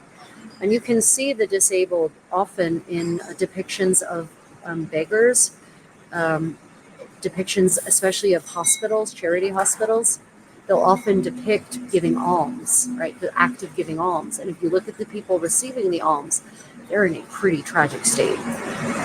They've got like little mini crutches like on limbs. If they're missing a lower leg, then they've got a little mini crutch like strapped onto their knee, and they're walking around on hands and knees basically. And it's yeah. But thankfully, there were those charitable institutions. Actually, medieval hospitals were these great charitable institutions that, a lot of people demonize the medieval church, but, yes, the papacy often deserved demonization. I will not debate that because it would be stupid of me to debate a fact. The papacy wasn't always corrupt and didn't always deserve demonization, but it sometimes did. And when it did, we should demonize it. But that isn't the whole church. And there were plenty of genuinely caring charitable institutions that not only provided homes for orphans and the indigent, they provided job training, they provided education, they provided job placement, they provided medicinal care. Hospitals were originally charitable institutions, guys. And in many parts of Europe, they still are. Not in America so much. And so anyone could go and get proper medical treatment at a hospital. They would have a proper bed. It would be a nice, clean space. They would be taken care of. They would be nursed. They would be given medicine for free. They wouldn't be charged. These hospitals operated on donations by the wealthy, who were only too happy to donate because they hoped it would shorten their time in purgatory. Yeah, I'm not saying that they all did it because they wanted to be good people. They just didn't want to burn in purgatory. whatever it takes to make people be nice to each other. I'm not going to criticize it. So these charitable institutions provided care for the disabled, for the downtrodden, for the needy, and didn't just give them handouts. They actually provided them, they gave them employment that within their community, because these hospitals weren't just hospitals. They had entire farms. They were self-sufficient usually. They had their own weaveries, they had their own production centers, they did their own brewing, right? And so they actually gave employment to the needy, to people who otherwise might not have given it, especially to foundlings, to orphans, right? They gave them a life, they gave them a future. And the Reformation really buggered that up in large parts of Europe, because of course all those institutions were dissolved. And let me tell you, the merchant class, they weren't interested in any, especially the Protestant merchant class, they weren't interested in any of that. They certainly weren't going to let their money go to the unworthy, needy, and poor. That's when the moralization of poverty really started, by the way. It was with the Reformation. Yeah. Thank you, Reformation. You suck. You ruined Europe. Kisses.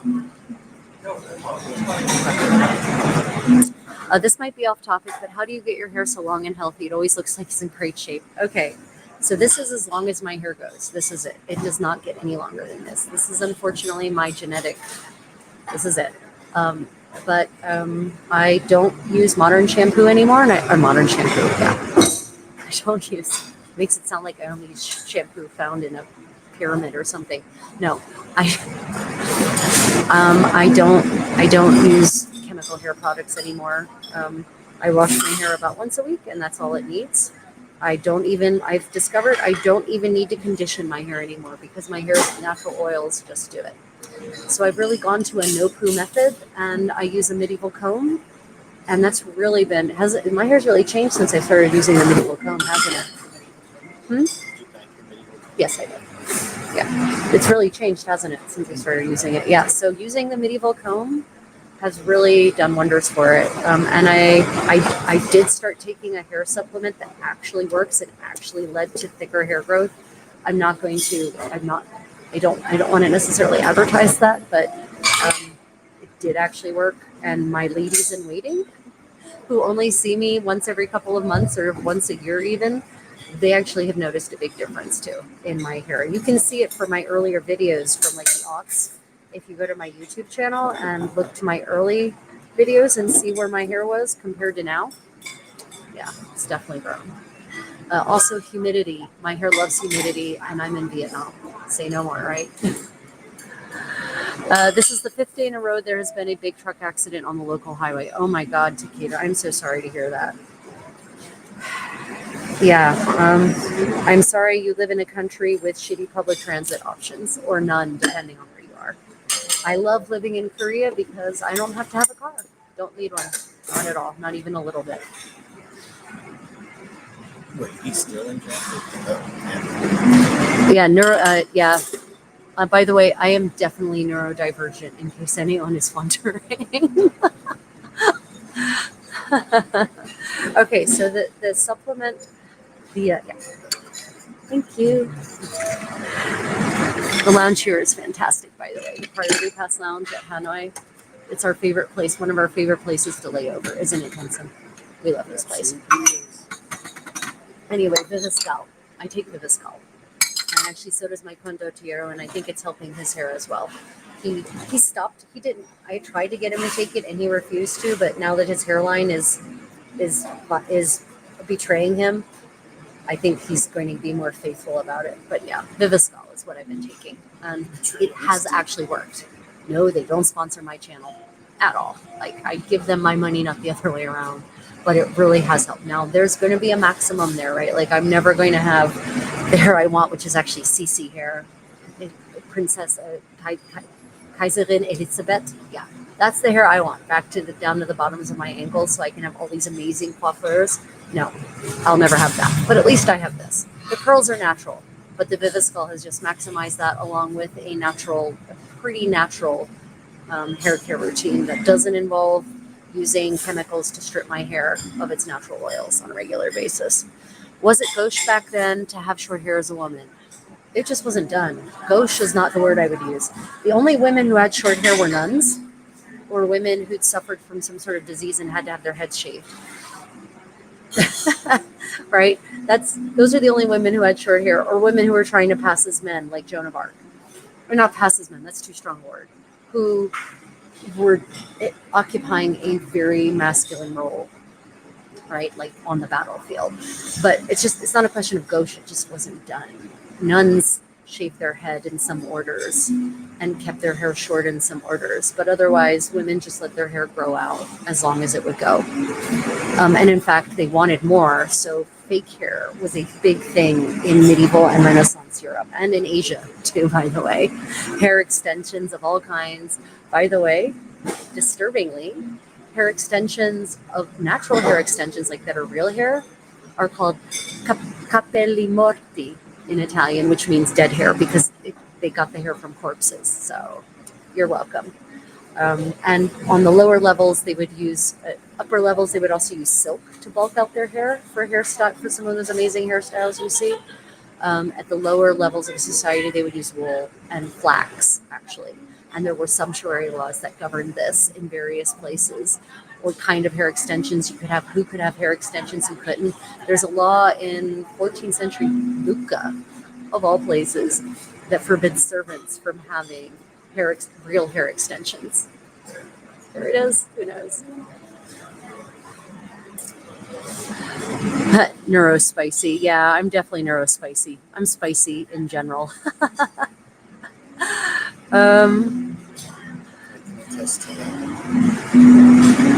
Yeah, or poor women selling hair, but the capelli morti is definitely from dead people. Yeah. Question. I was thinking about the reenactment. I'm a person of mixed heritage: African, Portuguese, Native, Brazilian, Arabic. That's so cool, by the way.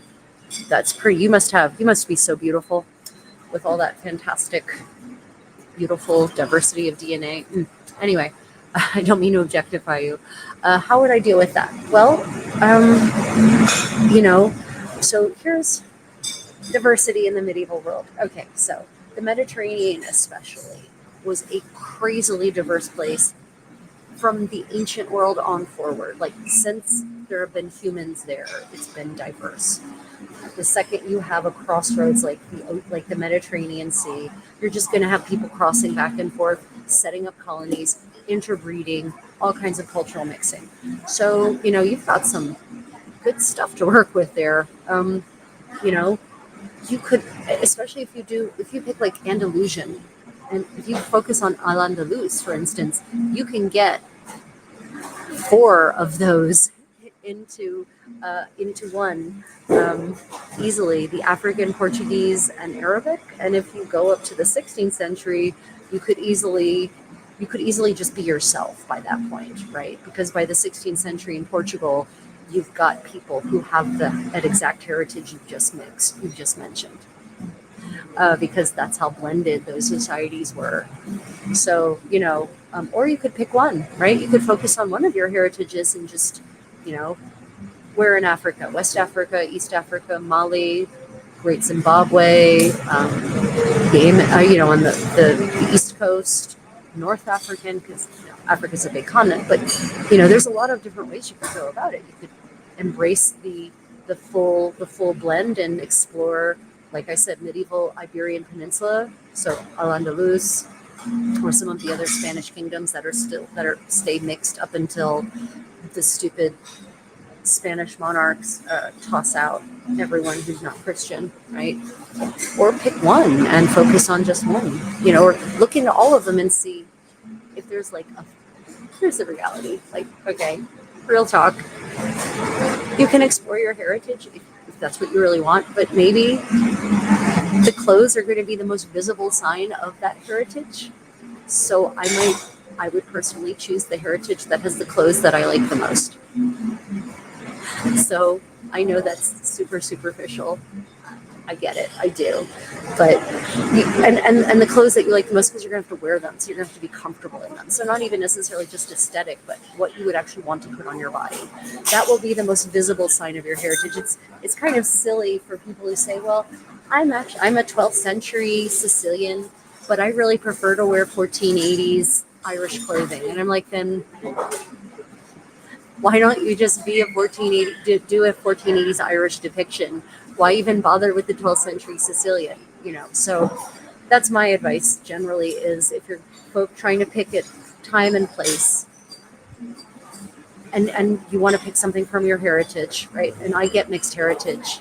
Yes, it's all European in my case. Actually, there is some African because of my Sicilian heritage, but still, like my ancestors literally cover all of Europe. So I get to, I could pick one of my heritages, or I could just pick the culture and time and place that has the fashions that I like the most. That's what I would kind of lean towards personally. And if you want to explore all of that diversity together, then Al-Andalus might be your baby. Portugal especially would capture all of that. And obviously Portugal is only part of Al-Andalus, like first millennium, but Portugal would be great. You can actually encompass most of that in one way or another.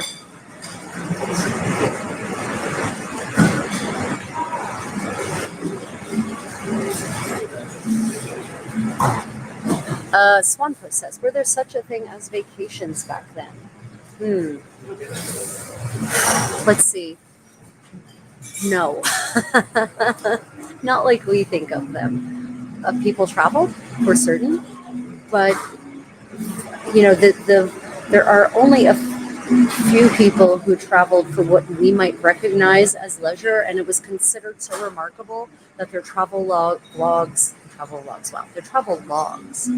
were published far and wide, and we don't have that many of them. So traveling just for the fun of it people just didn't have that kind of leisure. People traveled for pilgrimages, people traveled for business, people traveled to represent on being tasked by another person, by an employer. Hanson, could you get me another cup of tea? In the employment of an employer. Women too. Women were used as spies, for instance, and they traveled because of that. But it doesn't seem that vacations as such. It's not a medieval concept. What they did have instead, they had holidays. They had lots of holidays. The medieval calendar is full of holidays, feast days, on which no one worked, by the way. Pace of life slower and all that, and so there were plenty of days off. And people did travel. Even commoners, even lower class people went on pilgrimage, but it wasn't just for fun, right? I mean, yes, we also have to remember that travel was not necessarily safe. In many places, it was not safe, actually. So the process of traveling was probably came with a level of trepidation, absolutely, in most places. So, the idea of traveling just for pleasure, not so much. Traveling for adventure, absolutely, but you definitely wouldn't do that with your family. So there's travel for economic reasons, there is travel for religious reasons. And even I would call exploration under economic reasons, honestly. But travel for pleasure, that doesn't seem to really come about until the 18th century, 17th century, maybe at the earliest for the upper echelons of society. And then by the 18th century, you've got a full-blown tourist industry, basically, right? The Grand Tour and all that.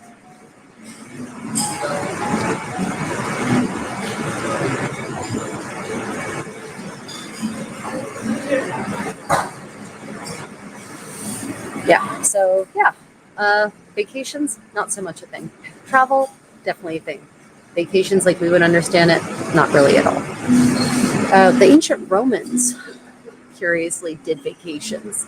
Again, not even just among the upper echelons. I actually remember reading accounts about soldiers taking their family to the ocean. So they actually, isn't that weird? Yeah, the ancient Romans did that. And they had seaside resorts, the whole 9 yards, Pompeii, Herculaneum, they were all seaside resort towns, and people actually took vacations to them. So that's interesting.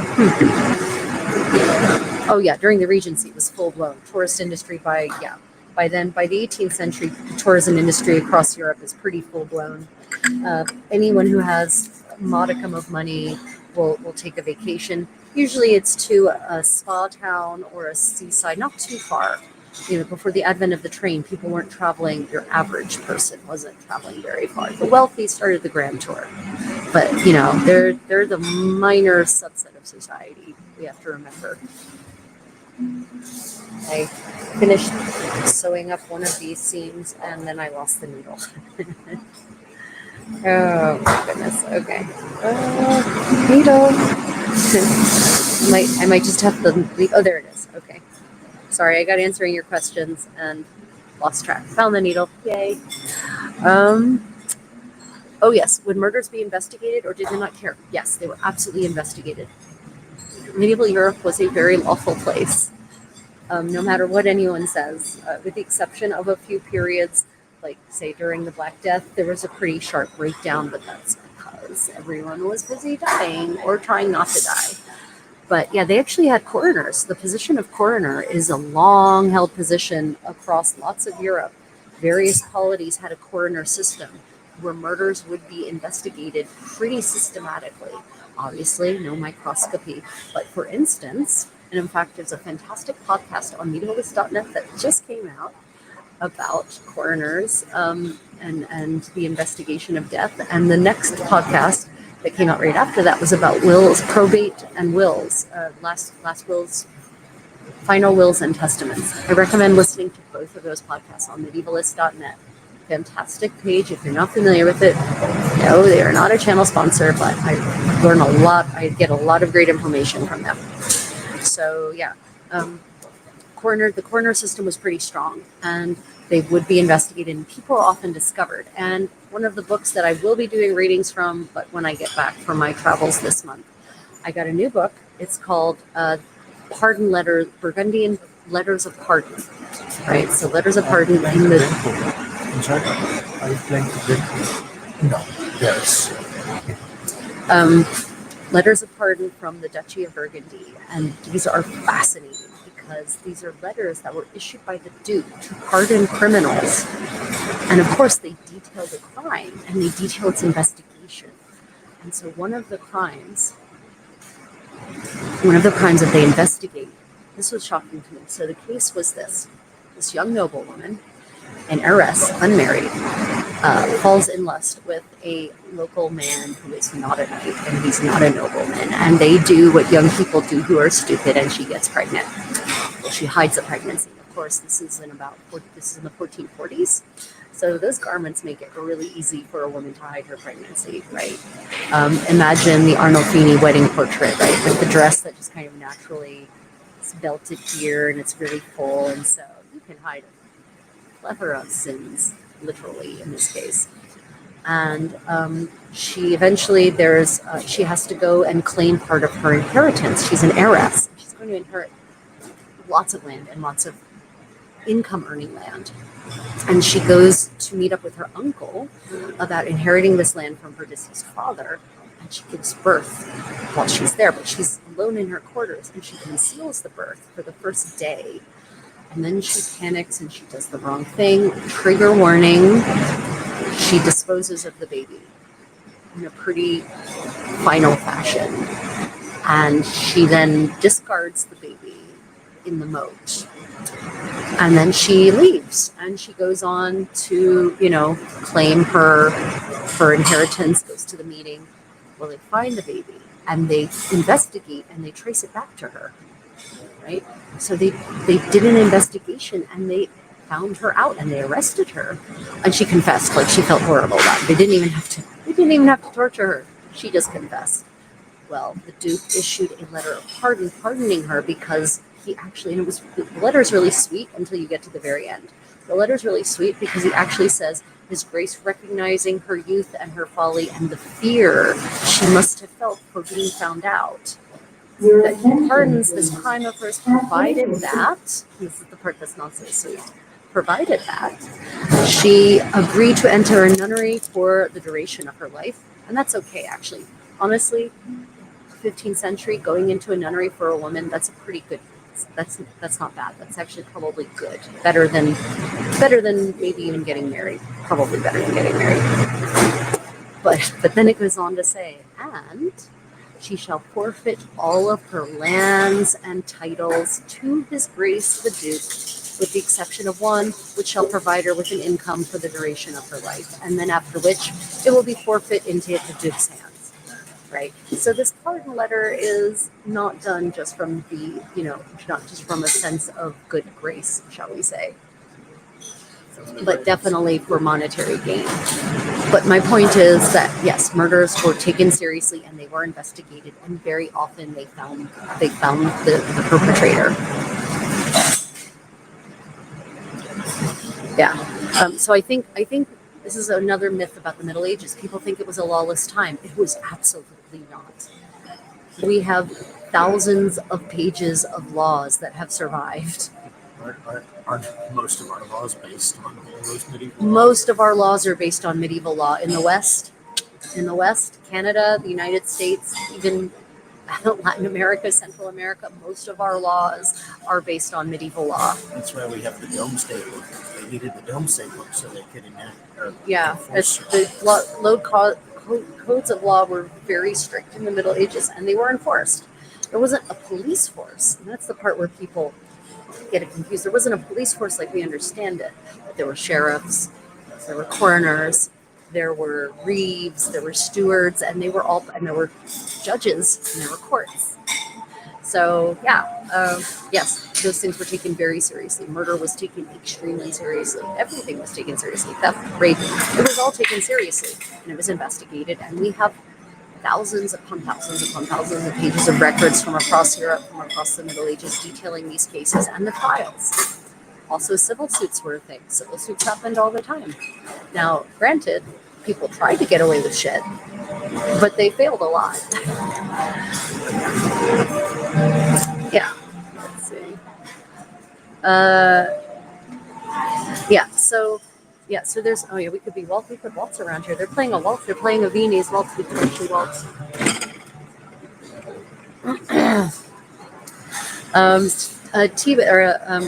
Renata says, from what I know, investigative procedures and logic came after Sherlock Holmes. No, that's a myth too. So it depends on what you mean by, He actually didn't invent it from cloth. He actually learned it from his teacher. Yeah, he didn't. What's his name? Arthur Conan Doyle. Yeah, did not invent forensic investigation. That had been developing for literally millennia, starting in ancient Egypt, by the way. Did he take it to a cool inn? Yeah, he took it to the coolest inn. I mean, he's part of the evolutionary process, and obviously they didn't have microscopy, but they understood about investigating. For instance, there are manuals that detail the investigative process, medieval manuals detailing how to investigate a death. And one of them is, if you find the body in the water, sit on its chest and see if you can, if you can make them expel water from their mouth, because they knew that if water was expelled from the lungs, that meant that the person that the person drowned. But if no water was expelled from the lungs, they knew that meant they died somewhere else and their body was purposefully disposed of in the water, right?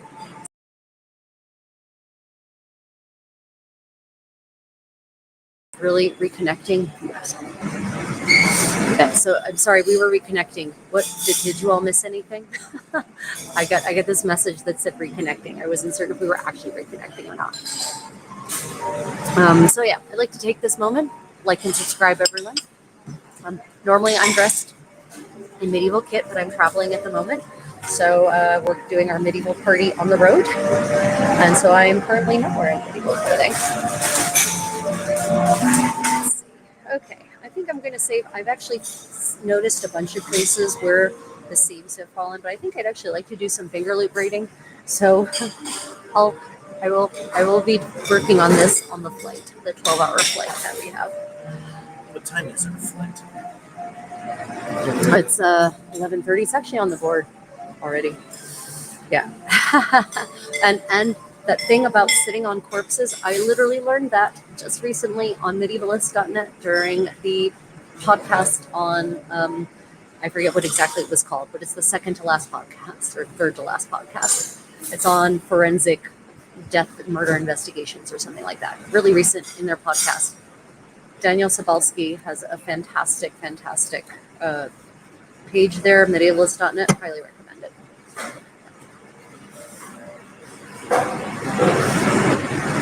Oh, yeah, yeah. So Tosh says, I imagine the part that a lot of Sherlock's methods entered the police force might be true. Yeah. So the police force is relatively new, right? As we understand it, the formal police force. But that it didn't. Again, that didn't come out of whole cloth. There were these law enforcement agencies, as we might understand them, or positions that were part of the law enforcement mechanism. So yeah, I mean, absolutely, Arthur Conan Doyle took it to the next level, and for certain, no microscopy means there's a lot of things you're just not you're not going to see them. But the idea of cause and reaction, and looking for signs of certain things. Humans are clever, humans are clever and figured that out a long, long time ago. Yeah, the idea that the medieval world is this disorganized, chaotic thing just doesn't hold true at all. There's some periods of chaos, like discrete periods. After the Justinian plague, there was a period of chaos because literally more than half of Europe dropped dead, and you've got all these nomadic peoples fleeing the plague and trying to set up shop and taking over, the ruins of the Western Roman Empire. So, yeah, there was a brief period of lawlessness and chaos, but it was pretty brief. And, the successive invasions in England, even though there were those invasions, after the invasion, after 20 or 30 years, the invasions became settlers and they settled, and, kingdoms formed back up and law came right back into play. So humans naturally want order, not chaos. So this idea of the medieval monolith of monolithic chaos, 1,000 years of lawlessness, that is definitely a myth. Okay, so now I'm going to do some lace making. As I said at the beginning of this live stream, I need to make a bunch of new laces for my condottiera's new farsetto. Laces in this case are like you make shoelaces, things that actually are used to lace up garments. Which is great. I'm going to make more of these. And I know it doesn't look very impressive, especially not on the camera. But this is where the word lace comes from. And I need to make more of these. Also for the sleeves on my own dresses, because they fall out because they're silk. So I need more. So that's what I'm going to be working on next. Question.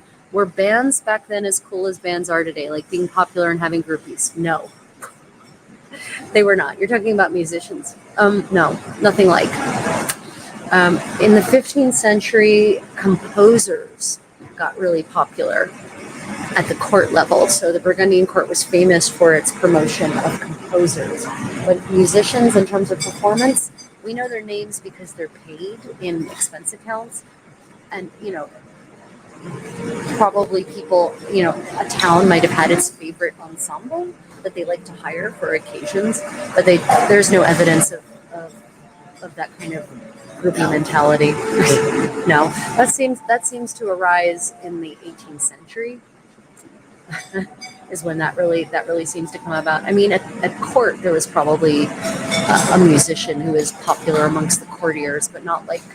There just doesn't seem to be evidence of the kind of groupie fanatic mentality that we have today. Yeah, exactly, Renata. More the composers. But I don't even have evidence of them having groupies, like women throwing themselves at them. It's more like they were popular with the princes who were paying them. The women giving up the loot. Yeah, that's right. Trying to find. Handsome, can you please wrap or hold your hands up at a distance that I. How long do you want? Let me see.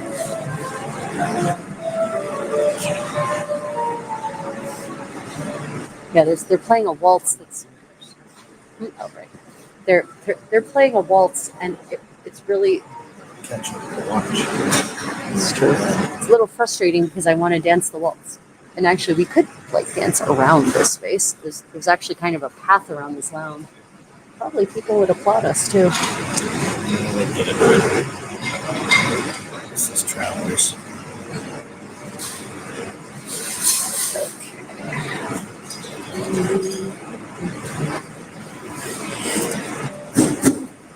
So is anyone else working on projects at all? Am I the only one projecting, as it were? Today is Saturday, Still right? Saturday. It's still Saturday. So it's Saturday for everyone at this point, I guess. I think so.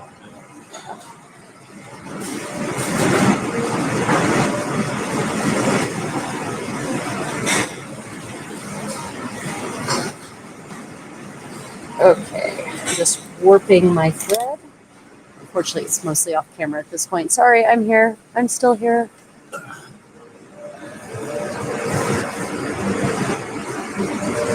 Oh, can you actually hear the music? That's too funny. Van Eyck was 15th century. Van Eyck was a painter. Yeah, he died in 1447, I want to say. I don't remember. Let me see. Sorry, I missed some comments.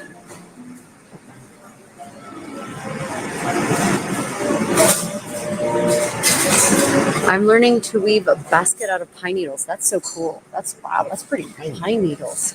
Wow, that's really neat. How does that work? How does the pine needles? I mean, Do it's just you- like anything else. Just I mean, I guess it's just so cool. Pine needles. How great, because there's a lot of pine needles all over the place where there are pine trees. That's fantastic. That's pretty splendid. Have you ever attempted to make your own pattern? Oh, I do. Yes. All my patterns are mine. I don't use commercial patterns. So yeah, I make in fact, on my YouTube channel, there are several videos on making patterns. So if you want to see what that process is like, I've got a couple of videos on it. Yep. I only make my own patterns. Because usually I'm making garments for which there aren't commercial patterns, or for which the commercial patterns don't meet my standards. Or don't make the garment the way I think it should be made, I think is maybe more fairly phrased. Yeah, so I do. I make my own patterns only. And that's why when people ask me for suggestions for commercial patterns, I often don't have a good answer, because I don't use them myself, and so I can't really recommend anything. Yeah. Oh, Van Eyck the recorder player. Oh, sorry. Yep, got it. I don't think I was gonna say that name does not say anything for me for 15th century. So yeah, I could see maybe 17th century. Yeah, oh, crap. Darn it, I hate it when it does that. Okay. Let me see. I'm working on a Kumihimo braid in our Barony colors for award cords. Very cool. By the way, I learned something interesting about Kumihimo when I was in Japan. It was invented in the 18th century. So before that, they did Fingerloop braiding, just like they did in Europe. So isn't that interesting? And in fact, I found a depiction of a woman doing Fingerloop braiding a Japanese noblewoman doing 15th century doing Fingerloop braiding. So that was really interesting. just seeing just how connected Eurasia really was. That was really interesting to me. It's probably not safe to attach this to the to the tripod. Nope. Okay.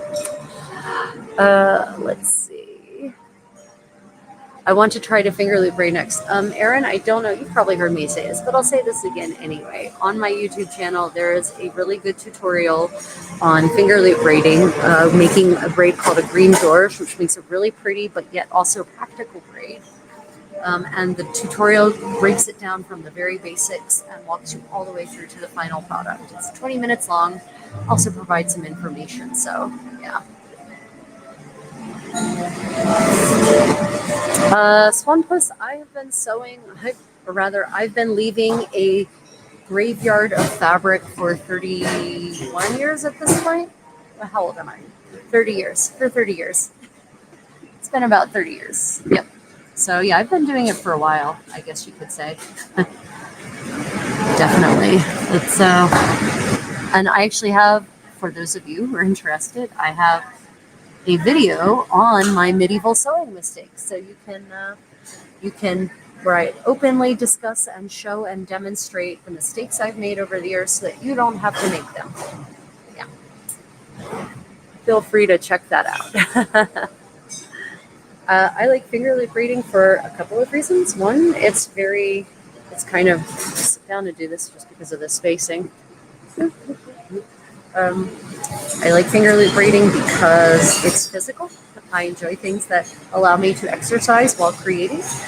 I also, of course, there's just the really satisfying thing about Fingerloop braiding is that the results are pretty immediate.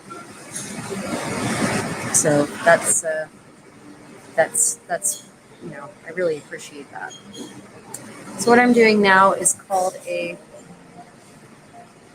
broad lace of 5 bows, because in 15th century English, they didn't call these loops, they called them bows. Boas.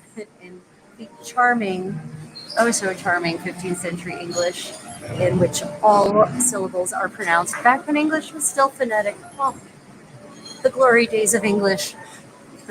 Why can't we go back to that? Phonetic English, could you imagine? So yeah, this is called a broad lace lassa of 5 boas. And this is kind of the beginner. This is definitely a good introduction one as well. And by just changing one step, modifying one of the steps in this braid, you can actually make 3 different kinds of braids. So it's one of the ones I teach in my beginner braiding workshops, because it teaches all the basics, but also gives you 3 variations that don't require to actually learn a new pattern. You just have to change one thing, one little thing, really. So,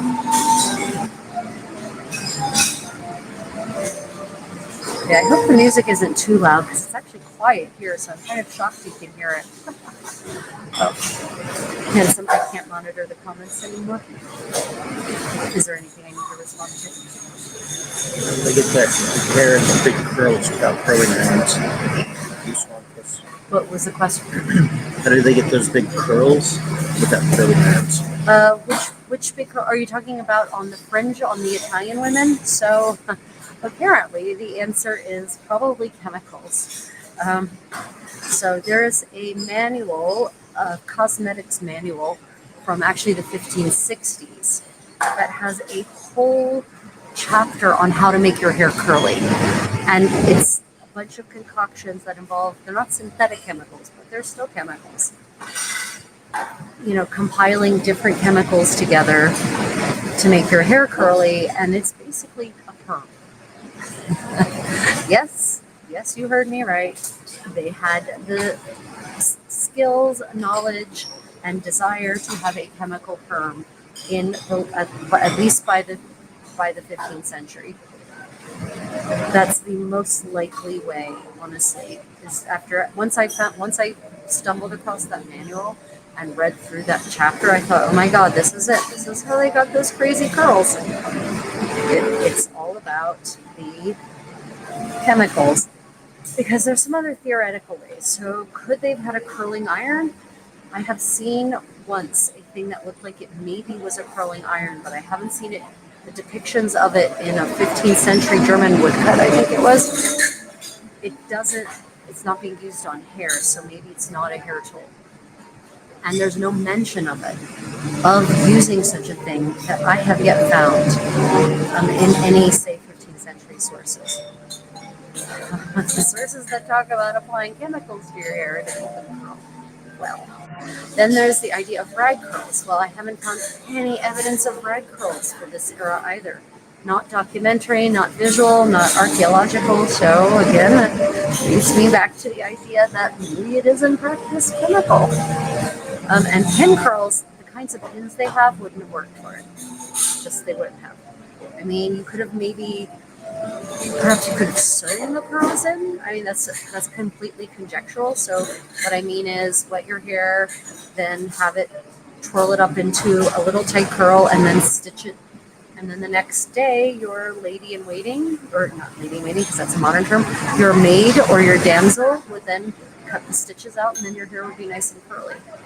I don't, again, pure conjecture because I haven't found any evidence of that. Whereas, at least in the 1560s, and I bet Caterina Sforza's manual also probably says something about this. There's an entire section in this cosmetics manual about how to make your hair curly. There's also a whole bunch of stuff about how to change your hair color. But the number of recipes that they have by 1560 to make your hair curly, it can't possibly be that that's invented cleanly out of nothing in 1560. Right? There's clearly a long-standing tradition of doing dangerous stuff to your hair to make it curly. Yeah. T says that curling irons are very old. Yeah, the thing is, it's so remember that technology does not necessarily follow a straight line. The ancient Romans had a whole bunch of things that vanished by the Middle Ages, for instance. Cosmetic equipment, all sorts of tools, shoes. I mean, just, right, there's a whole, because of the Justinian plague, there's definitely not a straight line from ancient Rome to the modern world. And that kind of also applies to cosmetic tools, such as curling irons. So that's why I don't like to talk about the negative. I like to talk about the positive. What is there evidence for? So if anyone has proof positive of curling irons being used, say in 15th century Italy, I would dearly love to know what that evidence is and go check it out myself. Because, for instance, in Lorenzo de' Medici's extensive inventory of his palazzo at the time of his death, which included tons of garments and implements belonging to women, because there are a lot of women in his household, there is no mention of a curling iron or anything that could be interpreted as a curling iron. And Florence was definitely a place where women had curly fringe. So yeah, I'm not poo-pooing the idea, but what I'm saying is I haven't seen evidence that in 15th century Europe, women were using curling irons on their hair. That's what I mean to say. I'm very eager for any evidence to contradict that, obviously. I mean, there's a whole bunch of reasons you might not want to apply an iron whose heat you cannot really well control to your hair. A lot of good reasons to not do that. It's the same reason that irons were not really heavily used in clothing for a very long time. Why sleek keystones were used instead, because you didn't want to scorch your fabric. It's very hard to control the temperature of just a piece of iron that's been heated in the fire.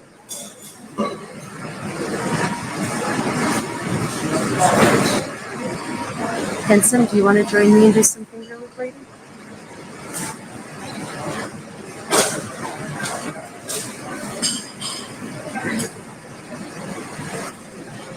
Other comments?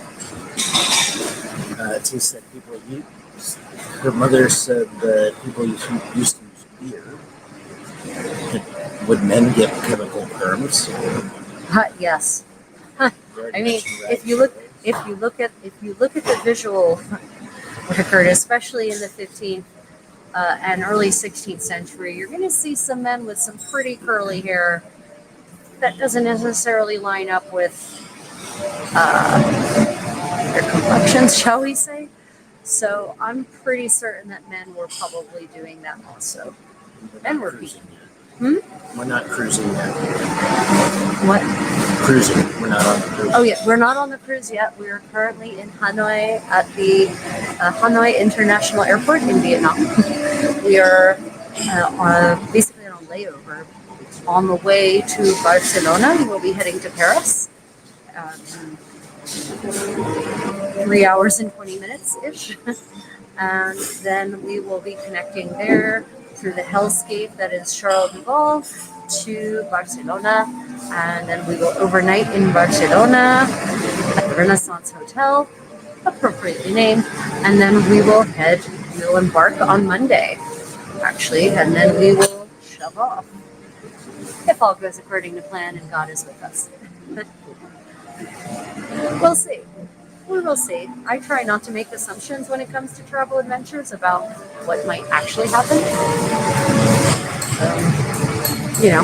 Fate or God or whatever force you believe has some kind of influence over the universe often tends to laugh at my plans, which is why the tagline on my travel channel is now, may your travels be creative and unplanned, or unplanned and unexpected. Because that's the joy of travel, right? Is to make plans and have them destroy as you travel. No plan survives first contact with the enemy. When you're traveling, the enemy is the world.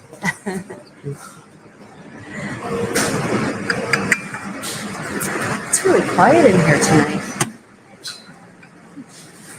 Last time we were here, this place was packed.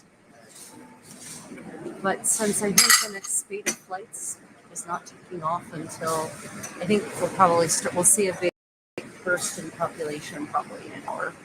Once people checked in for the flights that are leaving starting at 11:30. So 2 hours till boarding. Yeah. But we were really excited to be on our voyage. And remember, if you want to actually follow the cruise part of our voyage, check out Travels with the Creative Contessa, because I will be doing live streaming from there for things like the cruise ship, the ballroom, the dancing, dining activities, our experience day to day. A lot of the cruise ports will also be doing live streams from that channel, because YouTube punishes me if I try to, do things on both channels, even though history and travel obviously intersect pretty hardcore. But the algorithm doesn't appreciate that. So most of the live streaming I will be doing from my travels channel. Obviously, maybe it's not obvious, I do plan on trying to do some medieval sewing parties in some of these ports, and also as appropriate, some medieval story time. We did specifically bring books. We brought the In Service of Ladies, the autobiography by Ulrich von Liechtenstein. That name is familiar to you. That is because that is the name of the so-called knight in A Knight's Tale. What you may not know is that Ulrich von Liechtenstein was a real honest-to-God knight who actually really went on the tourneying circuit, but not in the 14th century, in the 13th century. And he was so full of himself that he wrote an autobiography about his great emprise, his great undertaking, where he goes on this grand tournament tour of Europe in honor of his so-called lady, his beloved. And, he writes about it. He writes about his youth being raised in the court of his lady, capital L. Talks about drinking her bath water.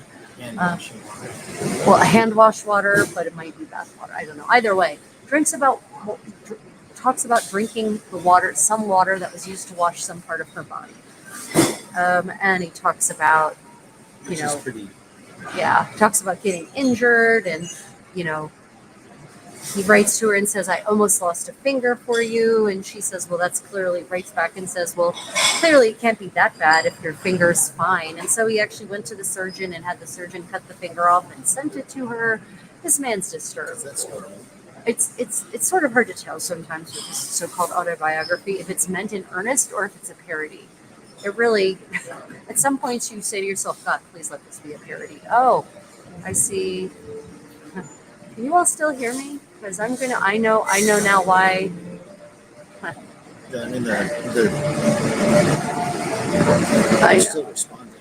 Yeah. Microphone wasn't on. Oh, this one died, I think. Yeah, this one died. Okay. Yeah. Okay, So could you swap the deck out for me? All right, now I know why you can hear the music so well. I had wondered. So T asked if rag curls were a thing in medieval times. If what was the thing? Rag curls. Rad curls? Rag curls. Rag. Rag curls. Oh yeah. So I have no evidence. Hold on. I have no evidence of rag curls, neither visual nor documentary. So I don't know. I have not been able to document them, is what I should say. Swanquist asked, do you meet other medieval enthusiasts on your travels? We try. We always try. Yeah, we do try for certain. I don't know if she can hear me. Ask her. I don't know either. I'm not certain which microphone is actually coming through here. And so I'm going to. I'm hoping that it's actually coming up from my. I'm hoping it's picking up from my Lavelli Day because it actually has quality sound, but technology beats me. So yeah, I have no evidence of rag curls. I have not been able to document them to this era. So it sounds like Ulrich had mercury poisoning. Yeah, it sounds like Ulrich had mercury poisoning, yeah. So anyway, I brought Ulrich von Liechtenstein's In Service to Ladies, and we will be reading some select passages, including the hilarious one where he finally has his assignation with his lady, and she makes him hide amongst a colony of lepers. Oh, it's disturbing. It's disturbing as hell. Oh, it's so great. Oh my god, yeah. So we will definitely be doing some medieval story times on my voyages. And of course, after the cruise, I'll be spending about 9 days in Germany. And so we will definitely be going to certain sites. And for those of you who are in Germany, if you'd like to meet me, I am doing a free dance practice. It's the Society for Creative Anachronism meeting, but we're in Burg Ronaburg Castle, which is one of the few actually medieval castles left in Germany. Most castles in Germany are either ruins or they've been severely updated. Ronaburg was mostly abandoned in the post-medieval period. By abandoned, I mean it wasn't updated or anything. So that's great. And it is beautiful. They've restored it in large parts to its 14th century state. And we actually get to use it for free. So I will be teaching a medieval dance practice. We'll be doing a medieval dance class there on the 19th. Handsome, I think you got invited to the event. Did you get it? Shit, okay. Right. It's on Facebook. No, I don't. It's a private event. I thought I don't know what time it is. It's in the afternoon sometime. I'll post it. But yeah, so we will be in medieval clothing at Burg Ronaburg on October 19th. And so I will definitely be doing a live stream tour of Burg Ronaburg. It is an amazing castle, and you can actually see Frankfurt from the tower, the tallest tower, which I know sounds like something out of a fairy tale. Well, Ronaburg really does have the tallest tower. That is shockingly tall. It is kind of Yeah, it is really like a fairy tale, but kind of like the scary fairy tales, not the pretty fairy tales. But yeah, we will also be visiting other historic sites, and I will be live streaming there as much as possible. And definitely doing some medieval sewing parties on location, ideally, and some medieval story times on location, ideally. And of course, live streaming walkabouts and that kind of thing. So we're going to try to maximize our time in beautiful medieval parts of Europe that we have to visit.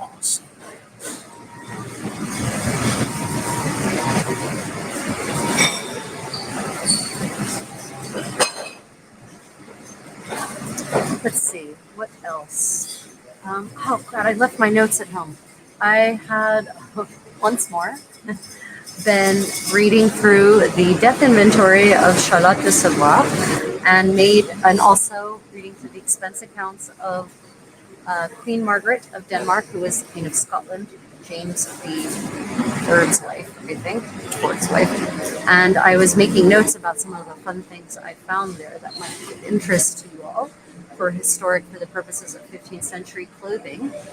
And one of the things that was really interesting is that in Queen Margaret's expense accounts, and I mentioned this before, but many of you maybe weren't at those live streams. Margaret's expense accounts make multiple mentions of purchases of black satin for her turrettes, her what we would call a hennin, but was never called a hennin in the 15th century or in any period of history before the Victorians. So there's actually, an actual mention of materials used to make it in her expense accounts.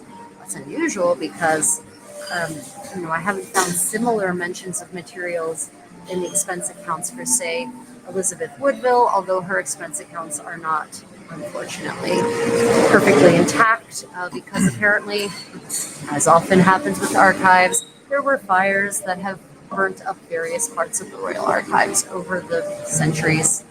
And so Elizabeth Woodville's expense accounts apparently didn't survive wholly intact.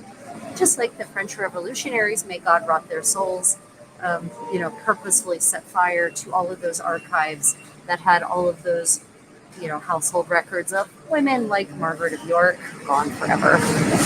Yes. So Vendetta Kia says that they live in Belgium, Flanders. T asked, isn't this an anachronism, peeps, the ones that organized the John Playford songs? The SCA didn't do that, right? What do you mean by organize the John? So there are people in the SCA who do John Playford. I am definitely not one of them. There's a reason for that. That's a bad one, but it's a reason. So the Society for Creative Anachronism started in the 60s. It was kind of the first reenactment club, really, probably in the world. And they, back then, there was almost nothing, no research out there about medieval dancing, like there was none, or Renaissance dance. The earliest dances at that time that were really kind of doable in any kind of way were Playford. And so everyone thought, well, Playford 1650 must be traditional, shouldn't have changed that much, blah, blah, blah. Eventually, though, more sources started being discovered, research started coming out, but by then the Playford dances were kind of entrenched within the organization. So, yeah, that's why there are people in the Society for Creative Anachronism who certainly do John Playford. There are a lot who don't, though. And honestly, in terms of social dancing for 15th and 16th century dance, most of the reconstructions of dance and music that are floating in all of the reenactment and living history communities come from members of the SCA. I'm one of them, by the way. So, yeah. Yes, there are some people in the SCA who do Playford, but not everyone. And serious researchers into medieval and Renaissance dance don't do Playford. Yes. Good morning, sir. Good morning from America. Good morning. Good. Yes, it is. It is. People in America is coming more online. Viking says, I know what you're doing. I think my mom taught me that. What's it called? Modernly, this is called Fingerloop braiding. In the medieval English, this would have been called lace making. Because as I state in my very controversial recent short, spun off from another medieval sewing party, this is what was called lace making from the Old French lacer, which means to basically lace something shut. And then that word enters English in the 13th century. Thanks to a little jaunt by a certain Norman Duke in his prose back in the 11th century. And then the techniques for so-called lace making become more and more complex. You add an extra person, and there's versions for 3 people. And then eventually someone gets the bright idea that instead of just adding more people to make the laces more and more complicated, you could use bobbins instead of fingers to secure to hold on to the different strands, and use the bobbins to do the braiding instead. And so what was once this was lace in the 16th century. Bobbin lace is basically was born somehow, and eventually it supplants this technique more or less entirely, and the bobbin lace becomes what everyone thinks of as lace. And This, what I'm doing right now, gets forgotten about as being lace, except that it has survived in the form of, say, the shoelace, right? Or to lace up your dress. And probably most people never thought, wait, why are those two words the same? Why is lace, i.e. the frilly lace, dentelle in French, the same thing as lace? Why are those the same? They don't look the same.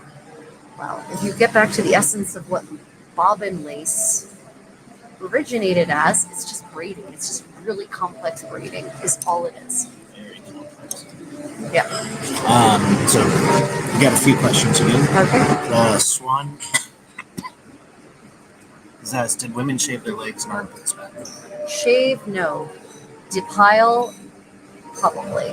So the reason I say that is because there's a stone carving of a woman doing something to her leg, and it looks, for all intents and purposes, like a length of fabric, linen perhaps, that's been affixed to her shin, and she's pulling it off.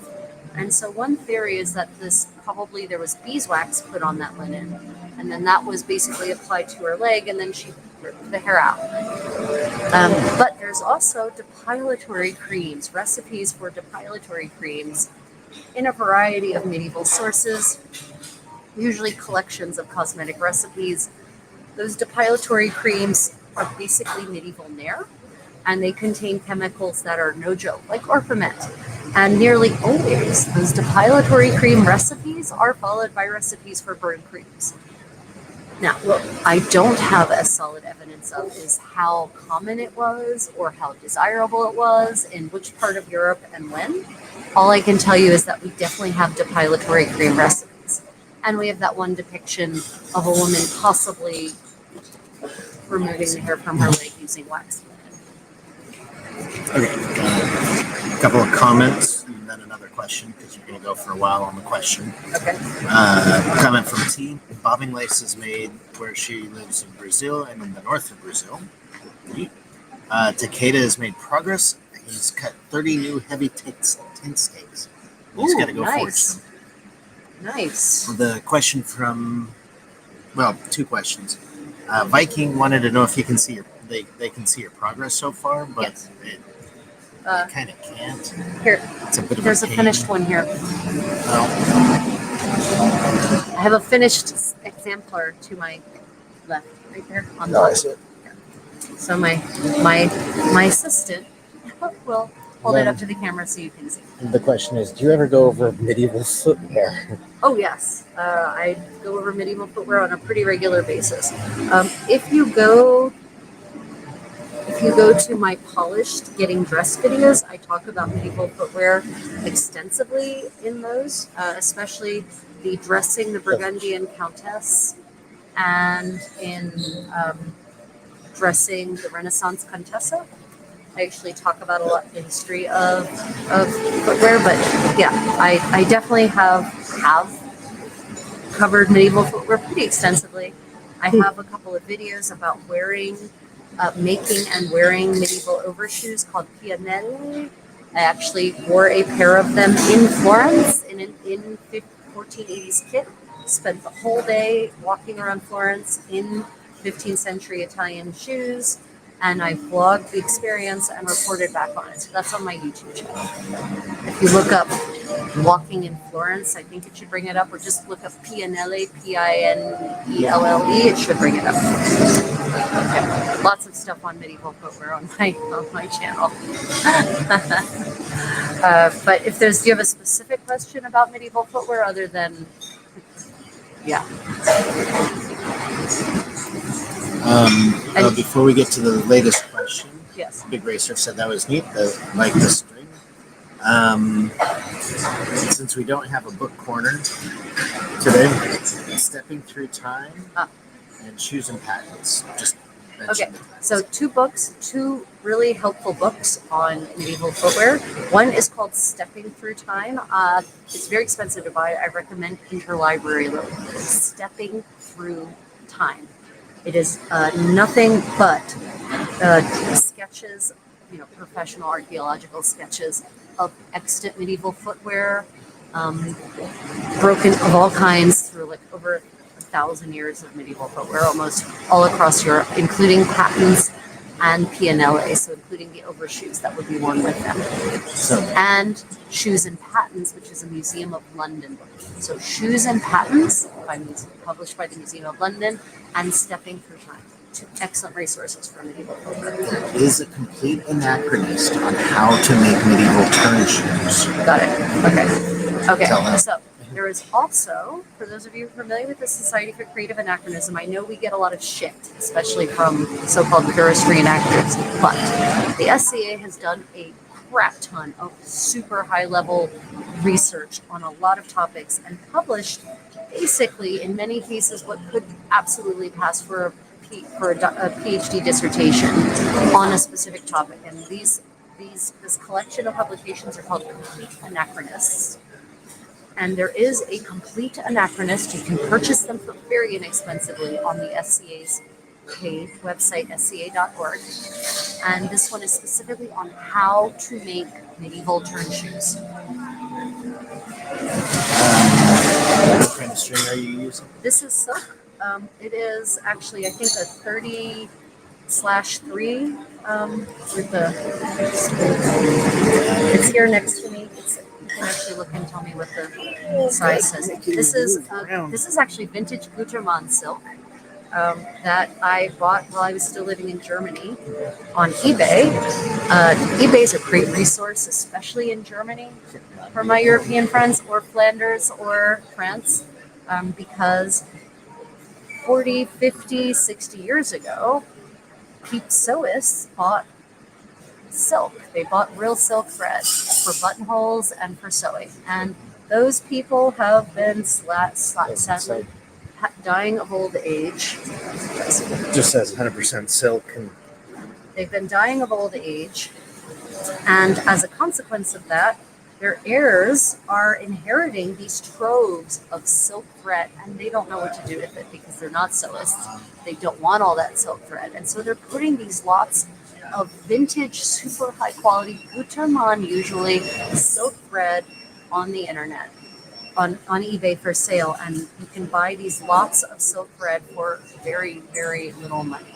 So that's my shopping tip for you. If you want good quality silk thread, because of course the stuff that's being made now is not the same quality as it was 40, 50 years ago, then go to eBay, look up, Seidenfahne or, something along those lines, and you will find these ridiculously large amounts of silk thread for very, very little money, and often buttonhole twist. So, okay, so this is actually slip down. Yeah. This is 20 or 25, no, not 33. So this one is, the size is 20/3. Oh, I thought that was 2073. Might be. Where is it? Where'd it go? So one of the other questions is, how did we meet? And explaining it badly, we first met when I was arguing with my first wife. Right, okay. So we first met when my condottiero was arguing with his then wife. But it was at an SCA event in Germany. And that's when we first met. That was not when we obviously started dating, although you might say, is that why they were fighting? No, not at all. Yeah, we arrived at the So event. She saw you. we basically met in a living history context. I'll be honest, I've pretty much, with the exception of one attempt to date a non-reenactor, I gave up on that shit pretty quickly. So basically my whole life, I've really only dated within the living history community. There's no point. Mixed marriages. Mixed marriages don't really work. And they're going to clip just that. T with Taj said it is a guy from the SCA that has the website with Playford. Yeah, absolutely. There are definitely people who are in the S. Now, has anyone dropped a name? Because I'm certain it's someone I know. I mean, there are also people in the SCA who actually try, and I don't know why they get away with this, do a 17th century impression. So I'm retired military. I'm retired military. yes, what is that in response to? It's your husband military. Oh, yes, my husband is retired military, just retired. And that is from Big Racer. And Big Racer also said, yes, turn shoes. That's what I want to make. Yes. Scottish Highlander ancestry, working on his outfit, kilt, and all great cape artwork. Who is that working on there? Big Racer. So I've got some bad news about the kilt. If you're talking about medieval, kilts are not a thing. They're not a medieval thing at all. Sorry. They're wearing tunics in Scotland, and coats and gowns and kind of the same thing everyone else is wearing. Basically, they're not here's the history of the so-called kilt in brief. I said it before, and I'll just say it again. So. The word kilt, first off, is not a Scottish word. It's not a Scots word. It's not a Gaelic word. It's a Middle English word that comes from Norwegian. And it means to truss up. It literally means to put a belt on and to pull your skirts up through the belt. And it's women who are doing the kilting, including in the Scots sources. They're kilting their skirts, which means the skirts of their dresses. It doesn't mean that it's a separate garment at all. So it means their dresses, which are long, when they need to, they're putting a belt on and they're pulling their skirts up through it and blousing the skirts over top of the belt. That is what is referred to as kilting. Kilt as a noun doesn't appear at all in any source until the 18th century, and there's no visual evidence of it either, and there's no mention of it. And so what happens is, here's the evolution of the so-called kilt. You have the plaid, which is a Scots word, not a Gaelic word. He's got a great point, this guy. But I watched Braveheart. Yeah. So you've got this plaid. You've got this garment, this thing called a plaid, and plaid just means blanket. It's not a pattern even in the 15th and 16th century. It just means blanket. And eventually, as the little ice, it's the same thing that happens with the brat in Ireland. As the ice age wears on, the little ice age wears on, 15th century, it's getting colder, 16th century, it's getting even colder. The plaid ends up becoming a kind of cloak that they just wrap around their bodies. And eventually, it gets so big because it's so cold that it's inconvenient to just wrap this giant rectangle around your body. So someone gets the clever idea to belt it around their waist. But there's no pleating, there's no formal shaping. And at first it seems it's the women who are doing it. It's at the very end of the 16th century, 1590s, that we get the first reference to a man belting his plaid, but he's wearing a doublet and hosen underneath of it. He's wearing garments underneath of all that. So that is the thing that goes on the very top, and it's literally just a layer for warmth, and it's not like pleated or anything like that. And plaid does not mean any kind of specific pattern, and there's no clan association with plaid with a pattern at this point. None. Zero zilch. So that eventually gets bigger and bigger, and they start doing more formal things with the arranging of some kind of useful practical folds. But it's still not a garment of itself. They're still wearing doublets and whatnot underneath of it. Yeah, Braveheart. Braveheart is a great fantasy story. I'll just put it that way. It's a great fantasy story. So the Scadian is Bruno Lachner? I do not know that person. That's unusual. Normally I know all the dancers in the community, but yeah. There are members of the SCA who certainly do play for, but I'll be honest, I've seen 15th and 16th century English reenactors doing Playford too. Just gonna put that out there right now.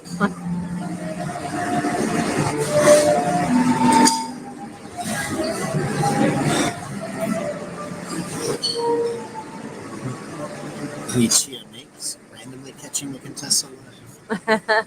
Evidently, Big Racer I think you mean has ancestors who own a castle in Scotland or distant relatives that currently still. Oh, been invited there, but not rich enough to travel yet. Yeah. Well, if you're with the military, just get stationed in England. That's what I did 3 Yeah. times. Yeah, it's true. If you're in the U.S. military, there are duty stations for the Air Force and the Army in England. And the Navy. Oh, and the Navy. Yeah, Marines. Is there any Marine presence? Probably only at the embassy, right? Probably. Sometimes at the hospitals you get the Marines. This is now done. So I'll be able to show you what it is I've been doing here furtively. With my... Do you know Scott Fitzinger? No, I don't. Nope. Still don't know that. Not by that name, anyway. Of course, if that's the we of That's course his real name. yeah we have what are called persona names in the SCA. You know, the name of our historic impression. Since most of us have names that don't sound even vaguely medieval or historic, so I might know him by his what we call SCA name and not his modern name. But again, you know, dance is actually is like the bastard child of the reenactment community. I'll be honest. There's a lot of people who a lot of groups across Europe who do not have the right kind of music performed for their respective impressions, nor do they eat the right food for their respective impressions, nor do they do the right dances for their respective professions. So that's unfortunately true all across Europe. All the reenactment groups I've seen, there's only a few that I've actually witnessed doing the right kinds of dance, playing the right kinds of music, and eating the actually right kinds of food. But you know, again, this comes down to what is important for authenticity in your group. Okay, let me show you what I've got. It's Wow, that was fast. yeah, I work quickly. Yes. Okay. So this is the lace, and it's flat. So it's thin. It's really hard to see to tell that it's flat in the camera, but it's flat. And this will be pointed. I will point both ends. We'll put what are called chapes on them, referred to as chapes in the medieval sources. And the chapes actually get built around this. I know a lot of people buy preformed metal chapes and then they insert the point into it.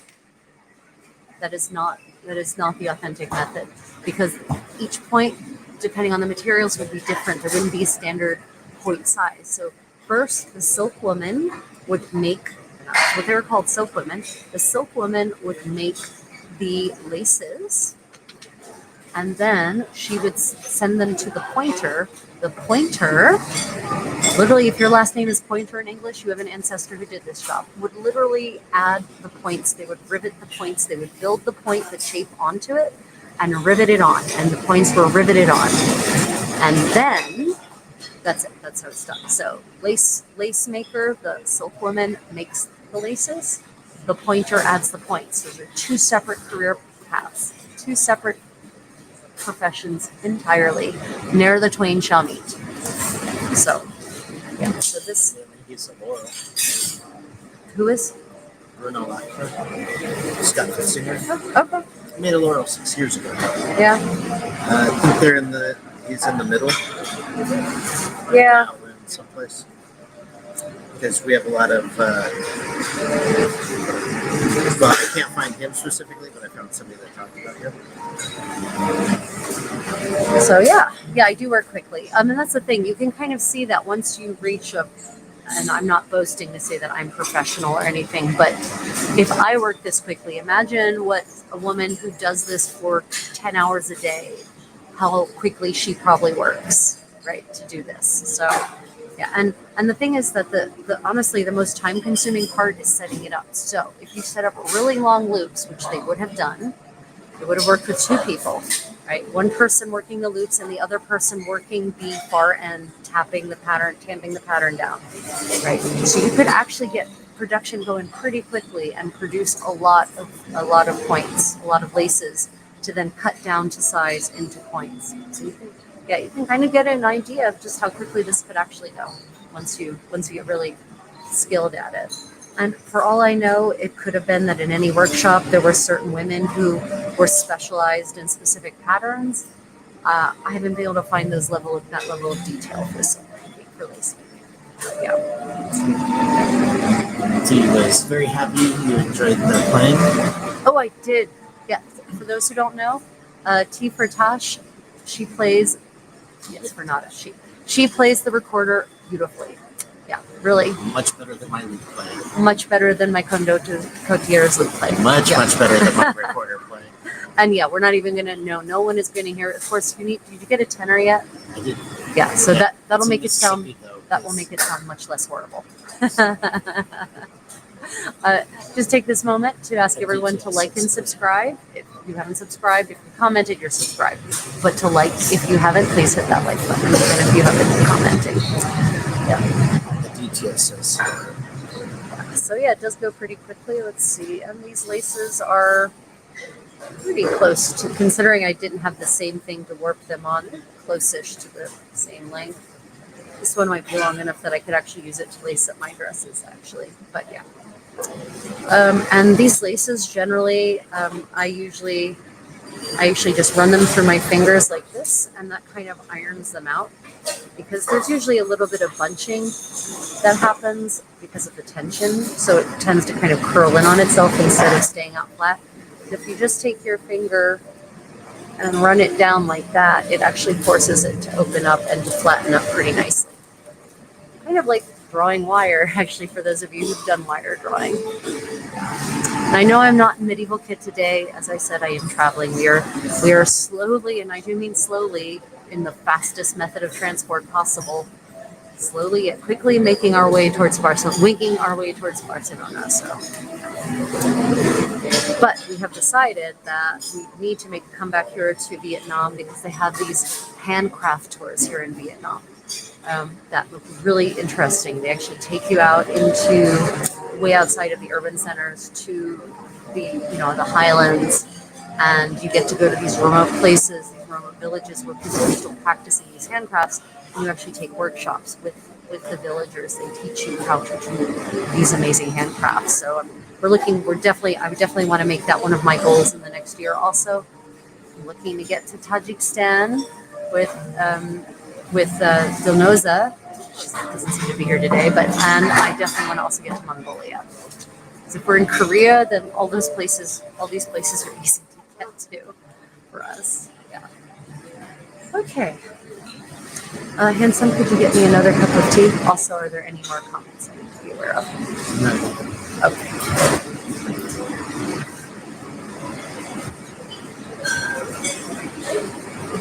Okay. Yeah, that's my problem with the 10 or 2 T.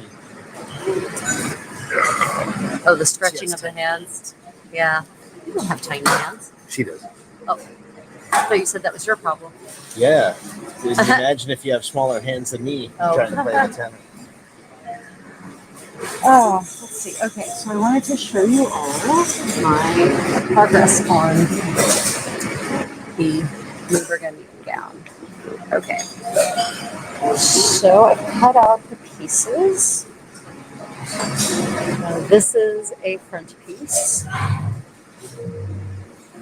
Don't put them on the ground. There are no kitties here, so this should be safe to do.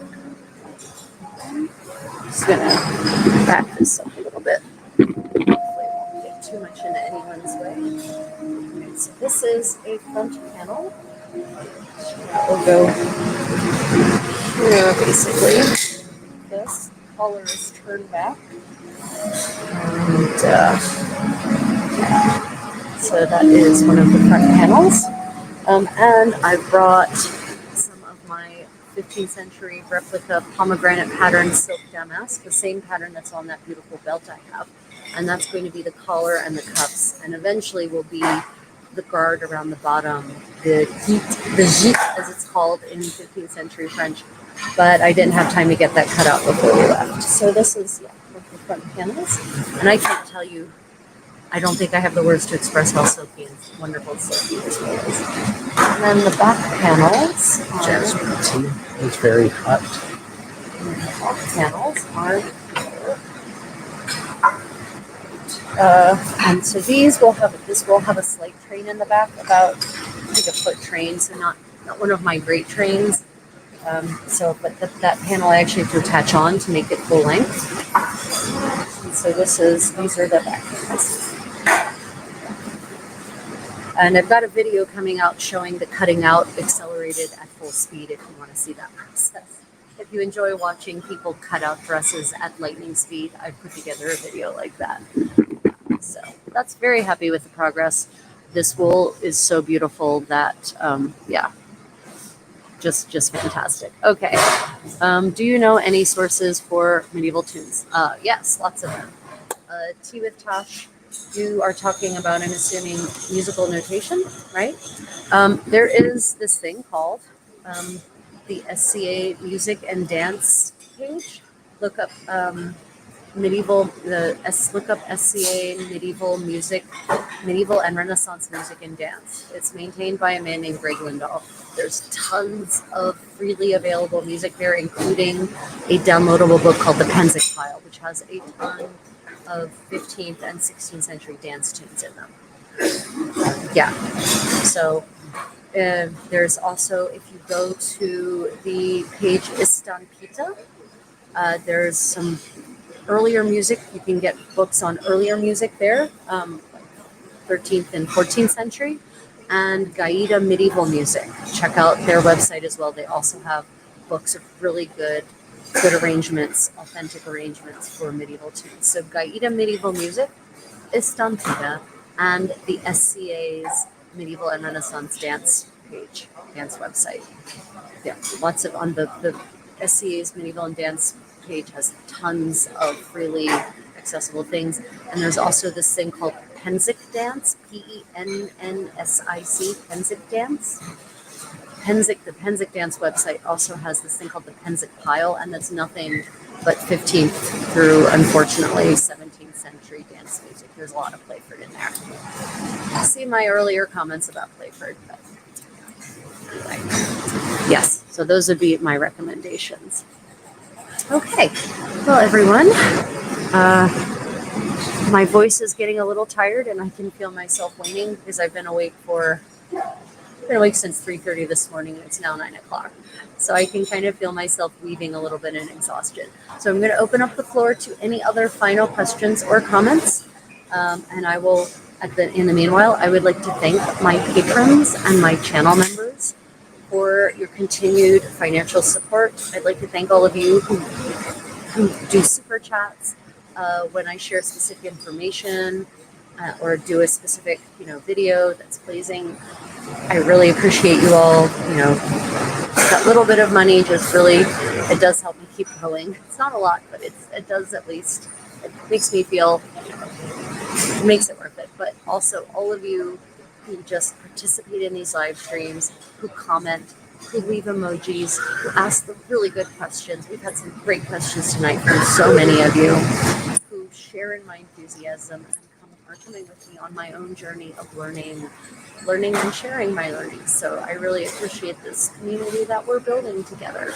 I never imagined I'd be doing something like this, but artificial intelligence literally ate my career as a professional translator and my subsequent career as a professional editor. And it looks like it's eating even teachers' careers as well. So, this is something I can capitalize on this expertise that I've built over these last 3 decades in some small way, but also I really enjoy enriching other people's lives with what I know and do and share with you all.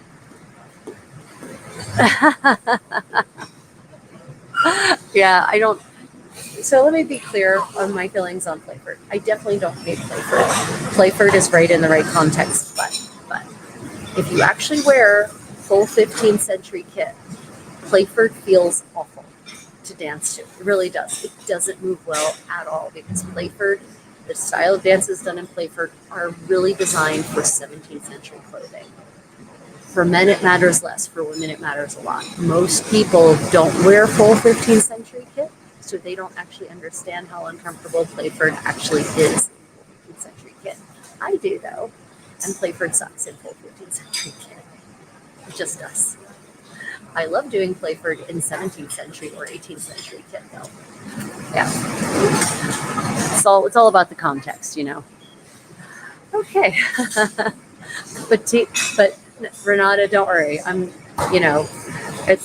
it's a question of like, is this appropriate for a medieval society? No, Playford really isn't.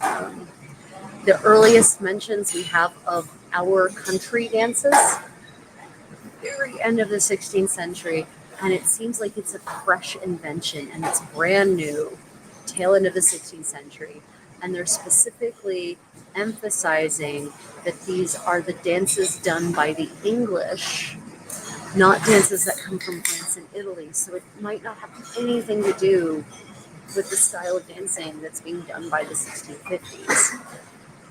And you can tell there's a sharp evolution because the Lovelace manuscript, which dates to the 1620s, the same dances that appear in the 1650s versions of Playford are different in the 1620s. So there's a clear evolution, which makes it even less likely that the dances being done in the 1650s are the same as the ones being done in the 1590s even.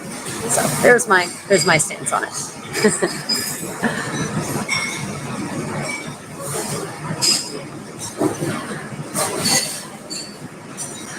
What I joke about Playford and other that did the same is that it is the same as TikTok. Everyone knows the song and the dances. Yeah, exactly. Playford is the TikTok of the 17th century world, and the TikTok of the reenactor world. It's really true. And hell, even in Regency era movies, they often do Playford era English country dances. They do Upon a Summer's Day in the 1994 BBC version of Pride and Prejudice with Jennifer Ellers and Colin Firth, right? Like, pay attention to it. They're actually doing Upon a Summer's Day in one of the, I think it was not one of the balls, it's one of the ones where they just get up and decide to dance. Yeah. Okay. Any other final comments or questions? Again, I'm going to have, it's going to be harder for me to schedule some of these sewing parties because it's going to be predicated on what ends up happening in our port visits, which can be, as I said, adventuresome. So, so yeah, but stay tuned. We will be doing medieval sewing parties and medieval story times on site. In various places across my next 3 weeks of traveling, whether it's on my cruise on Queen Elizabeth or my Germany adventures. And if you'd like to follow my travels, the travel part of my travels more closely, don't forget to check out Travels with the Creative Contessa. That's where most of my live streaming will be for my travel stuff. So walking tours of the sites and whatnot will probably be on that channel. And also ship tours, showing you what shipboard life is like. I'll live stream the gala nights and that sort of thing as bandwidth allows, of course.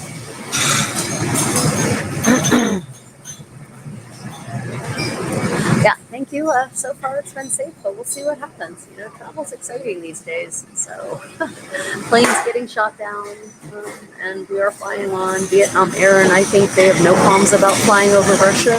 But happily, I don't think we have to fly over Russia from here, so that's good. Yeah. Okay, everyone. Well, thank you all for joining me for this medieval sewing party. I appreciate you all. If you had any questions and I missed them or didn't answer them, then pop them in the comments under this video when it posts, and I will definitely get back to them. I really thank you all for joining me. I'm glad I was able to do this for you all.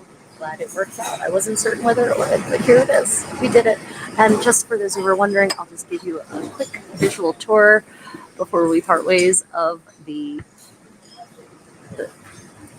this is the lounge where I'm at. So this is actually the space where we have spent most of the day. I did also walk around the airport. I walked up and down the terminal to get my steps in, as it were. And you know what's crazy about this place? When we got here at 1:30 in the afternoon, there were bats flying around.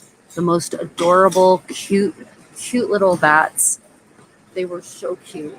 And I was really worried about them. This is the middle of the day, and I was worried they were distressed. And why are they in the terminal? So I'm hoping that they were okay and that they managed to find their way out, or that they want to be here because there's insects and stuff to eat.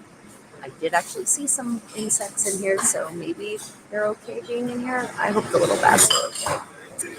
Anyway, everyone, I'll keep talking if I do, and I really I really should stop. So I hope to catch up with you all tomorrow, and there will be a medieval story time. Stay tuned for the adventures of Ulrich von Liechtenstein. Yeah. Honestly, if you travel enough, most airports end up with birds inside of them in the terminals. They just do. They get in, they come in when the doors are open, and then they sometimes seem to lead happy lives. It's a food-rich environment in airport. Anyway, I hope the little bats are okay. Okay, everyone, have a lovely morning, afternoon, evening, wherever you are in the world. Thank you all. Until tomorrow, everyone, stay creative.